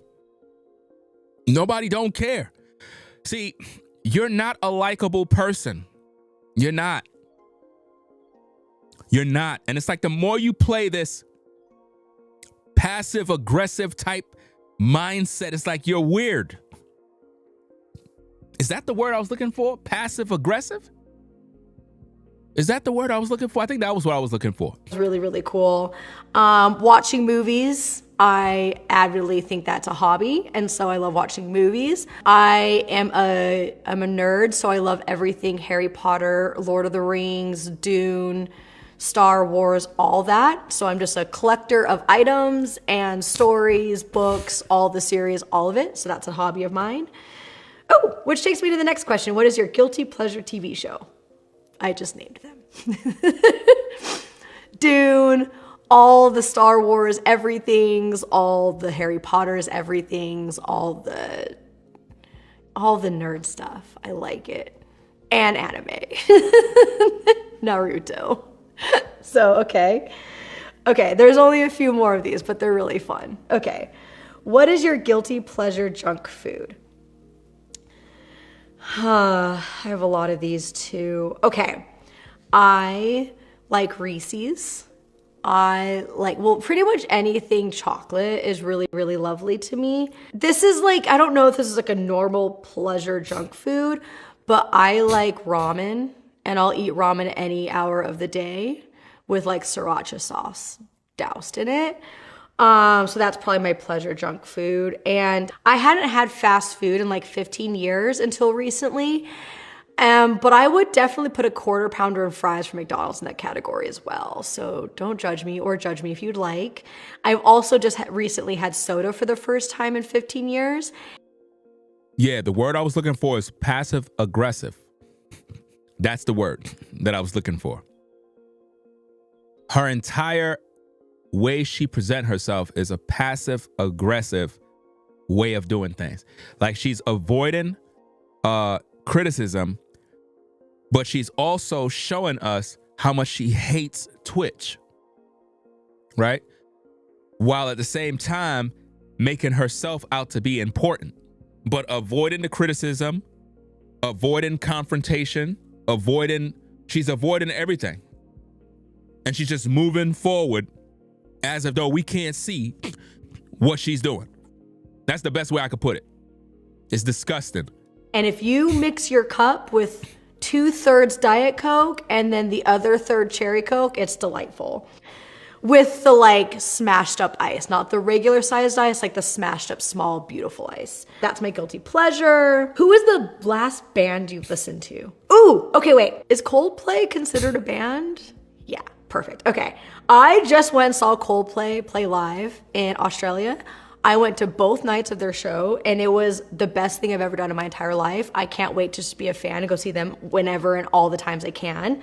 So I would say Coldplay. I didn't just listen to them, I went and saw them live. It was really amazing. And where do you want to go that you've never been? I have a whole bucket list of places I'd like to go. I want to go to Bora Bora. I would love to go to anything in Europe. I've never really had a Europe experience. So I want to go to like Paris. I want to go to Ibiza. I want to go to Amsterdam. I want to do Rome. I don't know. I just think like, even like in the book, like I talk that I'm just such a lover of life. Like no matter how much grief I've been through and how much tragedy I've been through or not experienced all the good days and the bad days, like I always knew that Allison was crazy. Like every time I would see her with Twitch and she would start talking, there would be like this outburst the way she's doing right now. And I always knew that she was overcompensating for something. It's like she would try to, I guess, act bubbly and happily, like, and she would do all this extra stuff. And I'm like, it's not normal. Like when I'm around people, I don't do stuff like that. Like I'm very just, you know, stay quiet, kind of be observant, listening to who's who, trying to figure out what's going on, reading the room. But the way she is right now, that's how she was with Twitch. And it appeared as though they're just this happy couple. But now we're seeing that all that stuff she was doing when she was with Twitch, she was fake the whole time. Because really, she's crazy. Twitch just didn't know that at the time he got with a woman that had mental illness. I guarantee you, this woman's supposed to be on medication right now, but she's not. Everything she's trying to make Twitch out to be, that's her. That's her. And think about how many other people are, I guess, in positions of power and they're really crazy folks that are on mental, you know, like they got mental issues and they're busy making decisions for people, but they're the ones with the real problems. I want to experience life to the fullest and see things and learn as much as I can. So I would go anywhere and everywhere, to be honest. Those are the last. Okay, so anyways, those are like a lot of questions I just ran through. Those are the rapid fire questions. You guys have been amazing. Remember that if you guys go to thisfarsignedbook.com, you can get an autographed copy of the book. And right now you can get it if you use FAR15 at checkout. You can get 15% off your purchase. Thank you guys so much for joining me. You guys have been incredible. And I hope you guys have a good rest of your day. And yeah, thank you for all your love and support. Peace. This is sad, man. When I tell you that this woman is really crazy, she's crazy, guys. I'm not making that up. She has serious mental illness. Like, I don't see a woman who's normal. Twitch was murdered, guys. Listen, guys, I don't think you understand. Twitch was murdered. Twitch was murdered. He was murdered. They killed him. And for whatever reason, it's being covered up right now because of what she's doing. Through that book, she lied so many times. And again, if you're on the Ringo TV Raw channel, we're streaming simultaneously on the Reaction channel. We're on the Reaction channel. We're going to pretty much be closing down in a minute, the streams. But we're going to talk for a little bit while we do that. But yeah, man, this is a sick situation, guys. A very, very sick situation that people can't even see this. Like, they can't even see what's going on with this whole story because they're blinded by, but that's his wife. She's hurting because, you know, she lost her husband and all this other stuff. No. She never loved Twitch. She never cared for Twitch. She never did. She never liked him. Never loved him. What you're witnessing is a narcissist at work. You're witnessing someone who, even if you look at the photos of her and him, Twitch is the one who loved her, but she never loved him. She was crazy the whole time. A lot of us get into relationships sometimes with people that are crazy, and we don't realize that. You ever hear these women, every time they complain about their man, he's a narcissist. He's a narcissist. There's some truth to that. There's some truth to that. But here's the thing, ladies. If you keep attracting men that are narcissists, right? Listen to me now. It's because you yourself have some sort of issues. I know you don't want to deal with the accountability, but if you keep running into men that are narcissists, there's something about you that is attracting them, which means you're going to have to check your temperature and find out why is it that you keep running into these kind of men. Because there's no way you could tell me that you're just this great woman, but every man you run into is a narcissist. Nah, something's going on with you that you haven't addressed, right? So, yeah, Allison is in a lot of mess, man. And we're going to cover every part of this, man. She's officially crazy in my book. She is officially crazy. I don't see her as a stable-minded woman. Let me tell you something, guys. And this is a true story. It's a true story. Story time. Story time. So, back in the day, right? I was talking to this one woman, right? And, you know, she's cool. You know, we chilling, everything cool. We knew each other for a minute. And, you know, I was kicking with her, all of that other stuff. And as I'm getting invested into this relationship, I started noticing some things. Some things weren't adding up. I realized that this woman was crazy. How many of you brothers ever dated a woman that she looked good? I mean, she a baddie, right? Everything looked good, man. Fine, dressed nice, smelled good. But this woman was crazy. Had some sort of mental issue. And I didn't realize it till I was invested. Meaning, like, I like her, but at the same time, it's like, this woman really crazy. You started noticing patterns, like weird stuff. And I knew I had to get away from her because she's crazy, which means if you don't get away from her, she could possibly kill you. She could possibly kill you and do things. I remember there was this situation where she would be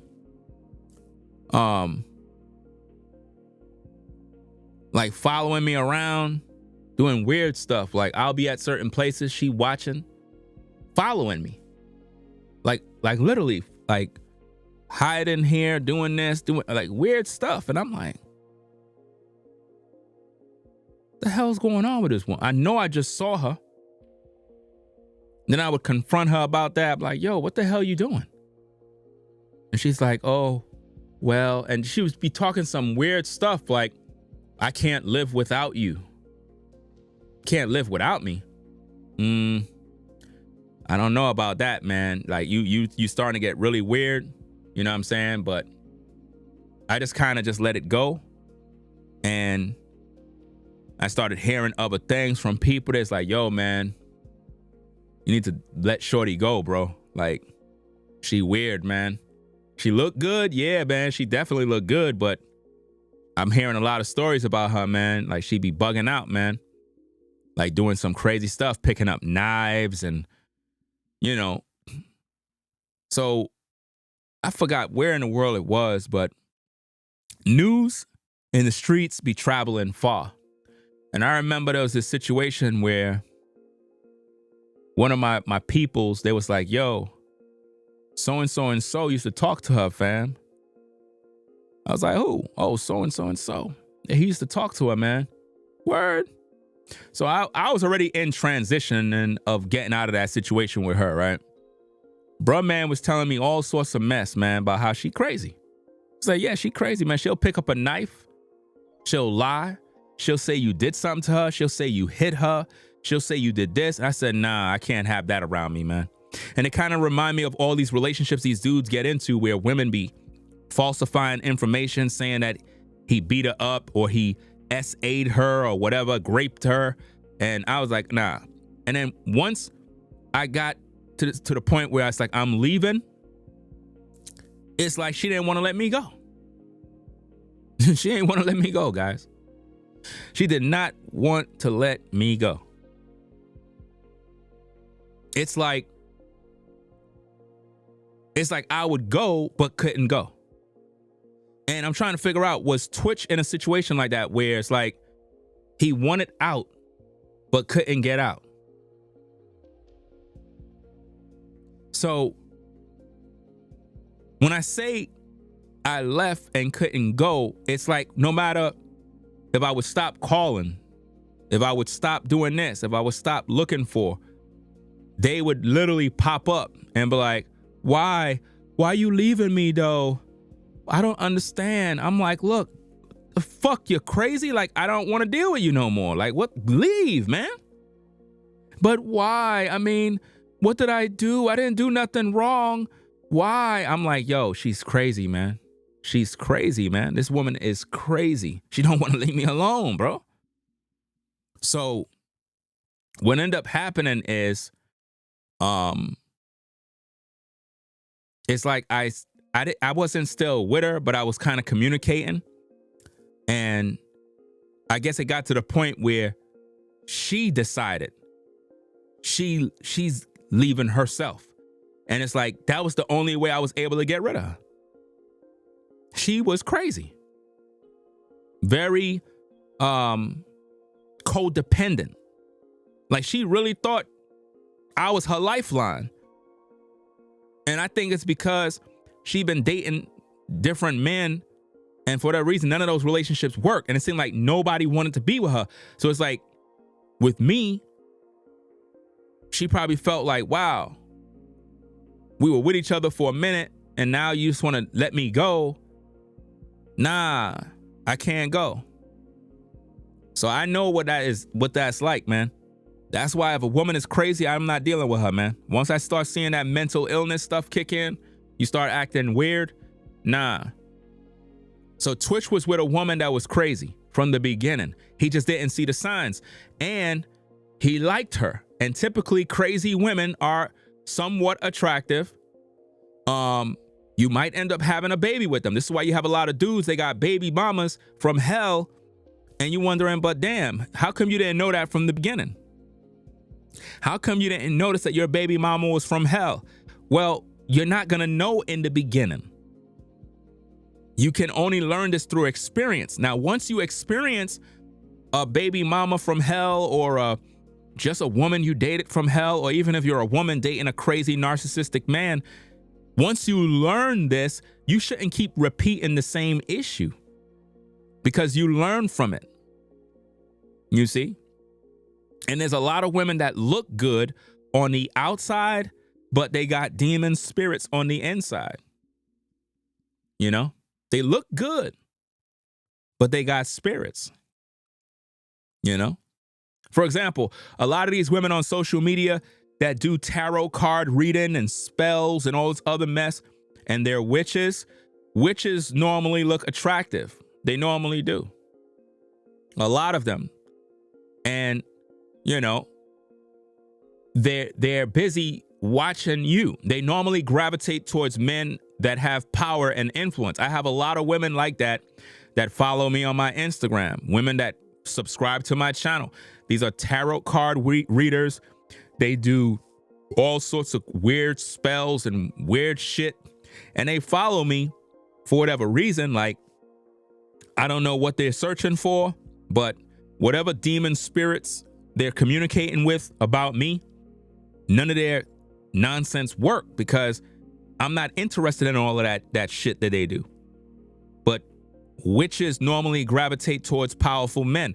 So what happens is, Twitch, although very influential, he had power, and it attracted a witch who is Allison.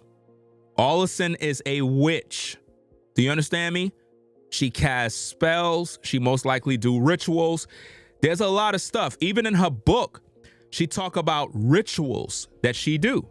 Rituals where they sit by the family pool. I'm gonna talk about that in another video, where they sit by the family pool and they look up to the stars and do some sort of ritual.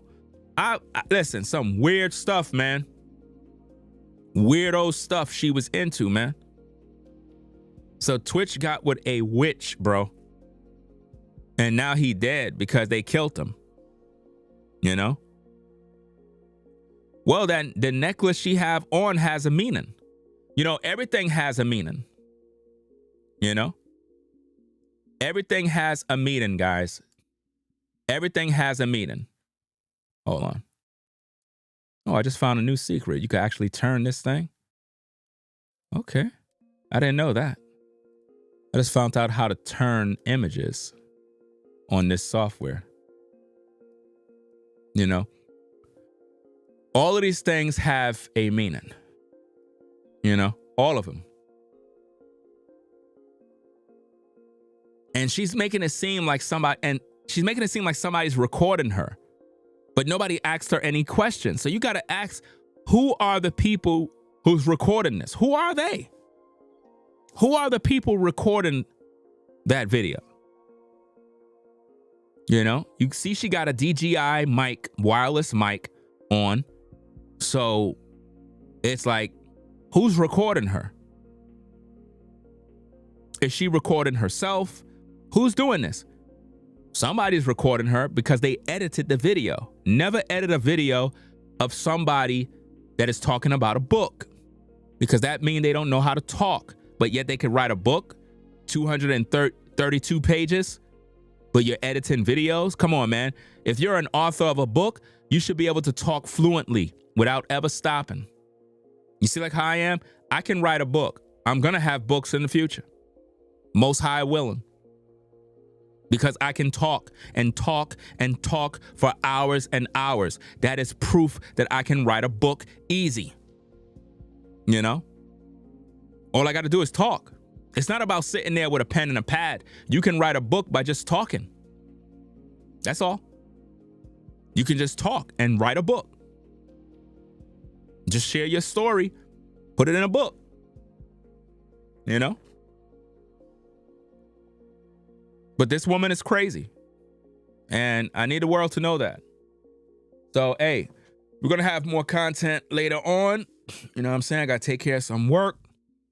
I got to really, really take care of some work because it's about to be the weekend, Friday. You know what I'm saying? So I got to handle some business today and do a couple of things. I got to buy something for my camera, man. Some expensive memory cards. These memory cards are expensive, man. But I need them for the cinema rig. But I'm going to look into that. We're going to have part 3 of the Manny video interview. We're going to continue to wrap that up.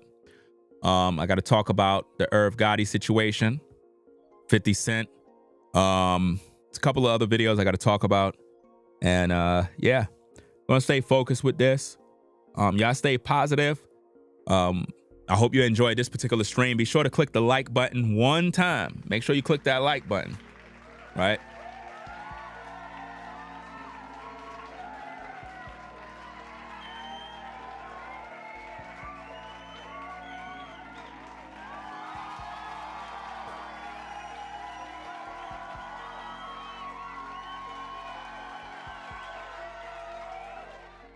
Shout out to Alfred for the support. Alfred, Bertha, Mary,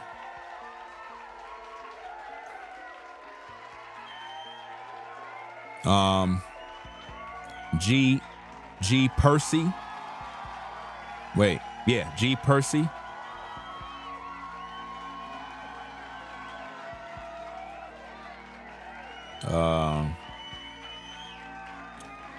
All right. So yeah, we're gonna get up on out of here. I'm gonna take care of some business and do what I gotta do. I gotta find a charger. I gotta continue to work. I gotta find a particular charger for my camera so I could charge these batteries. I know it's in here somewhere. It's just that, you know, although I'm settled in, I have like some boxes with some stuff that I'm trying to clear and you know, keep everything tidy. I don't want to have boxes with a bunch of junk that I carried from the other place just sitting in a box. So it's like I'm emptying those boxes. You know those boxes we all have in the house where it's just like boxes or crates and it just has a bunch of mess in it and you don't even know what's in the damn box. It's just a box of mess. But in the box are things you need. Like they're items you just don't want to throw away, but they're just there and you're afraid to go in there because you know it's time consuming. Well, I'm actually battling those boxes right now. I'm actually battling those boxes. I was able to actually conquer 2 of them already. For real, for real. So, and I'm actually happy and proud of myself because I'm like, we all got those boxes and crates in the house. It's that box that you keep in the closet and or in some room and you have them stacked on top of each other and it's just a bunch of shit. And you don't know what it is, but you know you need what's in the boxes, but you don't want to go through them because it's just too much stuff. A lot of small items, large items. It has change in there, screws, batteries, keychains. Like it's just a bunch of junk. I just don't like to deal with it. But I got to deal with it. You know what I mean? So I'm happy about that, man. I can't believe it. I actually did that, man. So I'm going to work on that and probably find some YouTube video to watch while I'm doing that work. So it's 5:23 a.m. It is what it is. I hope everybody enjoyed the show. Again, we're streaming on 2 platforms. I'm going to try to do that every time I go live because I'm trying to build up the Ringo TV Raw channel. I'm going to have separate content over there as well. But for now, I need to keep my other platform in the loop because if I'm not posting, then the channel is just dying by just sitting there. And I don't want that to happen. So I simul stream on both. That way you got a vertical perspective of what we're doing and the horizontal. So it's 2 separate videos. Even though it's the same video, it's 2 separate videos, right? So yeah, so we're gonna get up on out of here. What I'm really trying to do right now, guys, is I'm trying to get my cinema rig set up so I can shoot the intro for the studio, right? That's what I'm trying to do. Because I can go live in the studio right now, like the full studio with all 7 cameras. I could do that right now. But I don't want to do it until I have my introduction. I want it to be done right. You know what I mean? I need it to be done right. I need to introduce you to the studio before we use it fully the way it's supposed to. You know, I'm going to still do videos like this. You know what I mean? Because this is a setup here that's specifically for content, but I also want to have the main setup that we're going to be using probably like once a day or on the weekend, you know, to make it more fun. In other words, through the week, I'll be like this, but on the weekend, we're going to be with the full studio setup, which makes it more interesting for the content, you know? So that's going to be doing, you know, I want to make sure I have a video that I'm going to do for the intro, you know what I mean? As well as the downstairs studio, which is lit. The downstairs studio is done. It's finished. It's ready to go. I'm excited about it. The room is a 10 of 10. Visuals, it's just amazing, amazing. Once you see it, you're going to be proud. You're going to be happy. You're going to be excited. All the people that supported the work, you're going to be like, man, damn, you came a long way, bro. Man, you're going to really enjoy it, man. Visually, it is the best studio setup you ever seen on social media. The best of the best, I promise you. It is the best of the best. I've been putting my all into it. I am a professional at decor.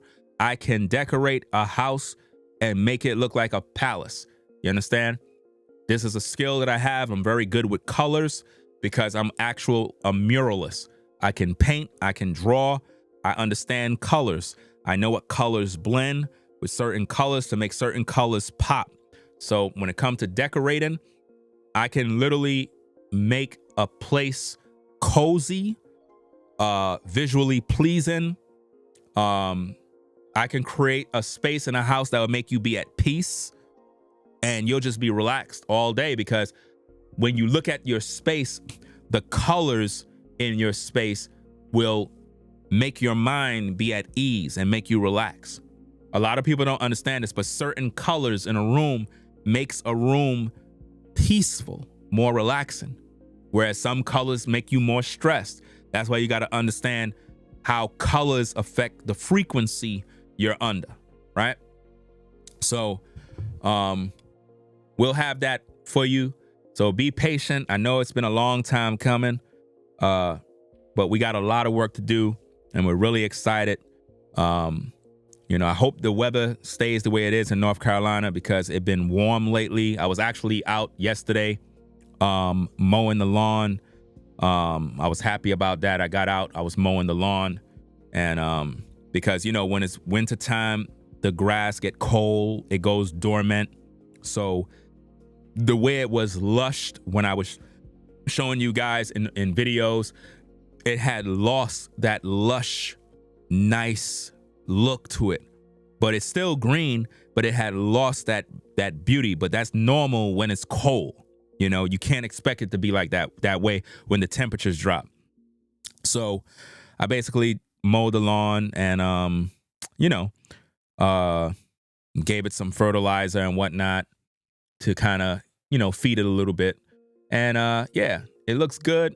All the neighbors know. A neighbor stopped me the other day. He was like, "Man, you making all the neighbors mad." Because I'm the only one in the whole entire community with green lawn, guys. No cap. Another neighbor, he had stopped me the other night. Well, not the other night. I think it was like about 2 months ago. Let me see. No, about 3 months ago. He had stopped me.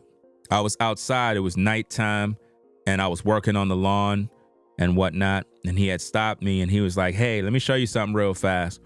And he showed me an image. I think I told y'all the story.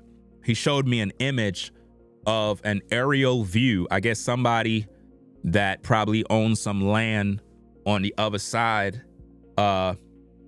They have a lot of farmers, a lot of herdsmen. They have a lot of people. It's a lot of different businesses that are run out here on different parts. But there's like an open land, and I guess somebody flew a drone right over this community where I'm at, and all you see is a patch of green in one spot, and everywhere else, like the lawn is in dormant. So it was cool. I would really love to get a copy of that image because it looked dope. I mean, man, like this is the only spot that has green lawn. It's crazy. So yeah, I might get me a drone and do my own. Because it was a cool image to see.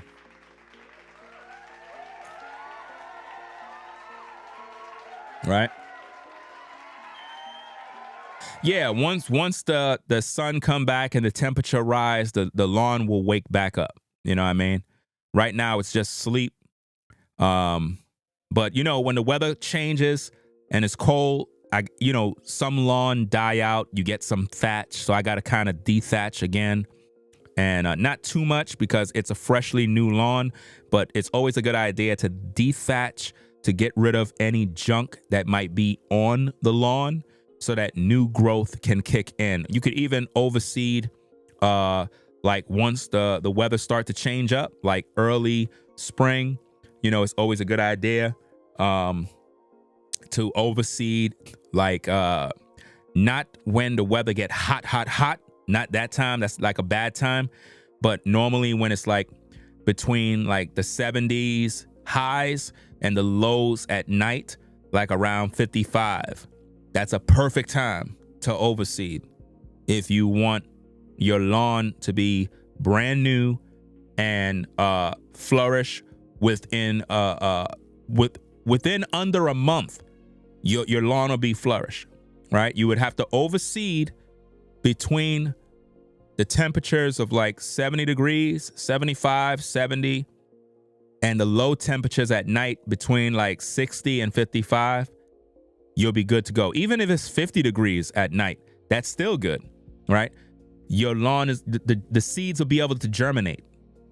and make sure you give it adequate water, and you're good to go. You know, you'll be good to go. All your neighbors will be jealous and envious, and you know, they'll be mad. They'll be like, how you did it? Well, you know, I know what to do, you know?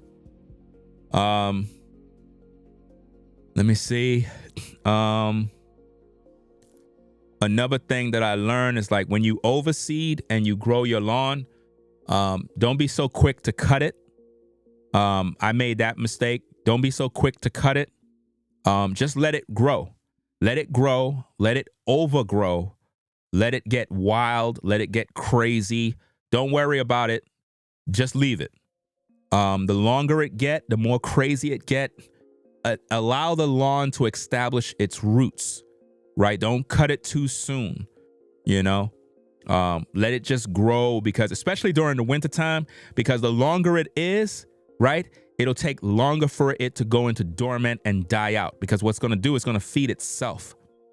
The longer it is, it'll begin to feed itself. And then with the dew in the morning, that morning dew, that acts as free water. So you don't have to go out with a water hose in the winter. Every morning when it's cold and it has that morning dew, that is feeding, your lawn is taking care of itself. You don't have to do nothing. Also, when it's freezing cold or it's cold in the morning, never walk on your lawn in the morning. All you're doing is destroying it, because it's frozen. So when you step on it, you're going to hear crackling. That's your lawn breaking. You're literally breaking your lawn, and you're going to have footprints all over your lawn. When you're overseeding, don't let nobody walk on the lawn. Put a little sign up, put a little rope around the lawn area, and don't let nobody walk on it. You know? I mean, I can have a whole class on how to make your lawn perfect, but you know, I'll do that another time. So, hey, y'all take care. I'm gonna go handle some business. Appreciate everybody stopping by. You know what I mean? Some of y'all probably getting up in the morning to go to work. I remember when I was on the 9 to 5, I had to be there at 5 a.m. I had to get up at 3:30 in the morning to go to work, man. I mean, I liked it. I ain't gonna hold you. It was kind of awkward for the time, but I didn't mind getting up at 3:30 to be at work at 5, because I was out of work at 1 p.m. I would clock out. So I was cool, you know. But yeah, some of y'all probably going to work now. Maybe you coming off work. So, hey, salute to everybody out there. Salute to all the truckers out there on the road. Everybody in them streets doing what they got to do. Shout out to Betty for the support, and everybody else that support the work we do. And again, the last thing that we have to purchase for the whole reality show is the stabilizer. The stabilizer is the thing that the camera supports so that you can get steady shots. When you wear it as a vest and you can walk around with it with the camera, and you don't even have to hold the camera. You know what I mean? Obviously, you would hold the camera with arm thing, but the stabilizer allows you to get ultra steady shots, similar to when they film in movies. You know, that's what they use when they film in movies. That's the last thing that I have to get. And that thing is expensive. It's not cheap, right? So in due time, everything will be done. I'm just excited about what's going on. You have to be. When in this line of work, you got to be excited, and you got to take risk. It's not easy.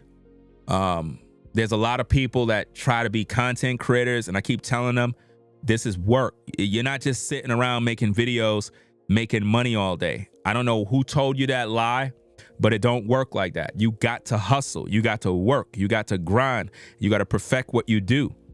You know what I mean? But it takes time. It takes time. Some people get lucky and they start making a heck of a lot of money. Some people, they have to work hard in order to make $1, and it's not easy. You know, I see a lot of YouTubers, they be complaining, and I'm like, look, it's not for you. Just quit. It's not for you. Your content sucks.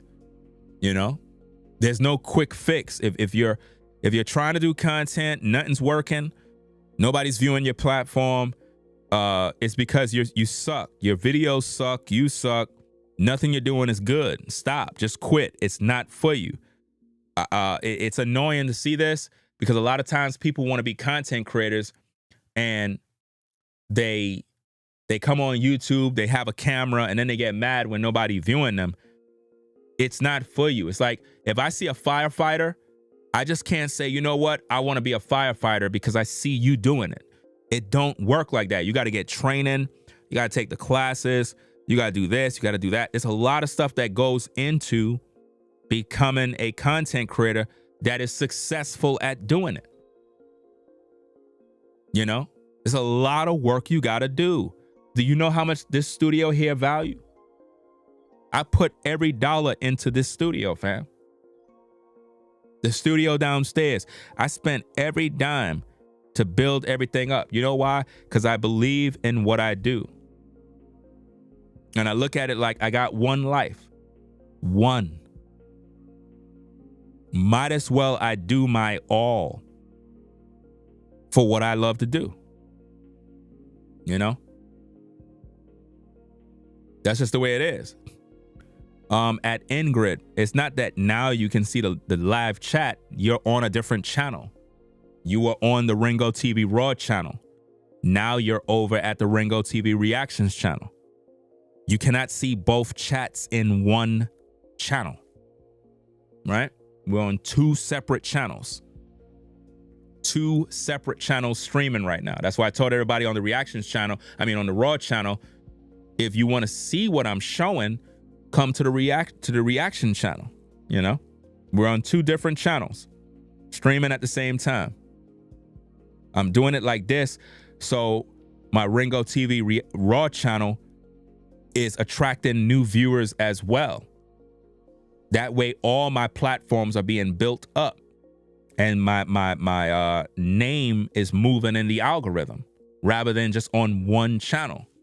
You know, I'm utilizing the vertical feed as well as the horizontal feed at the same time. It's called being smart. You know, other content creators, they've been copying off of me. When I do this, they don't ever say, hey, shout out to Ringo. They don't even give me no credit. They just act like they did it. You know? So, hey, I'm gonna get up on out of here. I got work to do. Go perfect these skills. Get this thing popping. I gotta find a Best Buy. I gotta buy a memory card. I gotta find a store in North Carolina. I gotta find something. I really wish they had a B&H photo store in North Carolina. That would have been great. But it's only in New York, you know? They only have that store in New York. That's my favorite store. It's a Jewish-owned store business, but they do the best business, man. I ain't gonna hold you, man. B&H Photo is the best store when you want electronics, cameras, you want anything dealing with film. B&H is the store to go to, fam, in New York City and Manhattan. That's the best store to go to, hands down, man. There's no other store, man. You go there, you feel at home. It's a good business. I mean, they treat you like a human being. You could walk in there, you could try out the gear, you can test things out. They don't look at you like, oh, you can't afford it and all that stupid stuff. You go in there, they treat you like your family. You know what I mean? It is what it is. But if I'm ever in New York, I would definitely go over there to shop for stuff. But if not, I'll just order it online. I could order it from their website. So whatever I need, I can order it from their website. You know? Zach says, gotta go to Charlotte. But what do they got out there in terms of electronic stores for photography, video? If you have any suggestions, bro, just send that to the Instagram. Like, cause I need a memory card for my FX3. Them damn cards for the memory cards for the FX3 is expensive, bro. I'm like, damn, them things expensive for only 160 gigs. I mean, with 4K resolution, that's going to disappear. You know? Try going to, let me see. So that you saying that's in Charlotte? Yeah, just send the info and I'll take a look. And I'll go down there today. You know what I mean?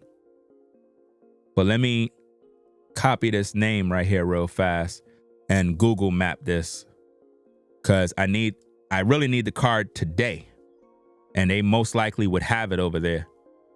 Cause I don't feel like ordering it and I have to wait. Because I want to make sure I set up the cinema rig the right way. I'm hearing too many nightmare stories about people frying their FX3 by using a so-called dummy battery with a V-mount battery through the DTAP thing. And I ain't trying to do that. I'm just going to use the USB-C with the battery in the camera so that it's charging it via the V-mount battery. That's how I'm going to do mine. To me, that's the safest way based on what I read online. I'm going to use it that way. Because I'm seeing videos of people frying a $4,000 camera. I'm like, man, I ain't doing that, bro. Because originally I was going to use the camera to live stream in the studio and plug a dummy battery into it. And then when I bought it, I was watching a video and the guy said, no, don't do it. Don't. I was like, okay. He said, man, I bought one of them dummy batteries, hooked on my camera, and it fried my camera, bro, because what happened is the voltage is different.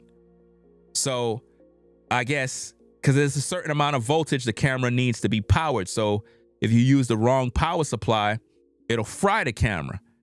Or you would have to take it in to get repairs. And who does that with a brand new camera? So it's like, man, I don't got money to waste like that, man. These cameras is too expensive, especially these lens, you know? But yeah, man, we're going to get up on out of here. Got to wake up the girls to go to school, do what they need to do and whatnot. So, yeah. Y'all take care. I'll catch y'all later on with more content. Ringo TV Reactions salute you. Ringo TV Raw, we salute you. So I'm going to shut it down on the Ringo TV Raw channel. So to everybody over here, peace and blessings. I'll catch you on the next video. Come on over to the Reactions channel so we can close out because I'm shutting down it on this channel over here, right? So peace to everybody on the Ringo TV Raw channel, right?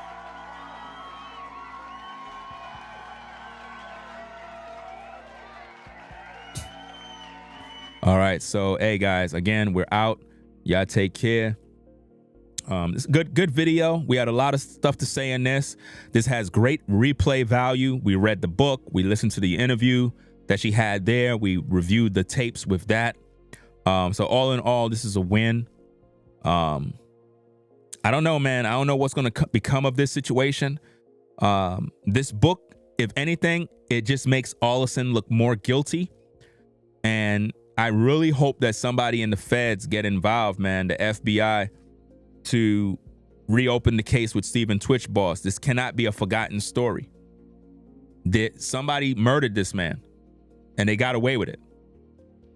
We need somebody out there with a heart that can look into this case, reopen this case, and just do the right thing. A man was murdered.